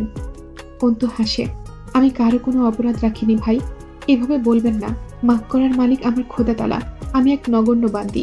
আমি শুনছি যার সাথে অন্যায় হয় ওই মাফ না করলে খুদা মাফ করে না। আজ আপনি আমার হাতে একটু খাবার খাইলে আমি ধরে নেব আপনি আমারে মাফ করছেন। অন্তু খাবার নিল 2-1 বার, আবার বমি আসছিল। কবির নিজ হাতে পানি পান করায় অন্তুকে। তাকে ফিরতে হবে। অন্তু এই বাড়ির সিঁড়ি পেরিয়ে ওপরে উঠবে না, সেই শক্তি নেই তার শরীরে। কবিরেরও সাহস নেই তাকে পাটুরি বাড়িতে নিয়ে আসার।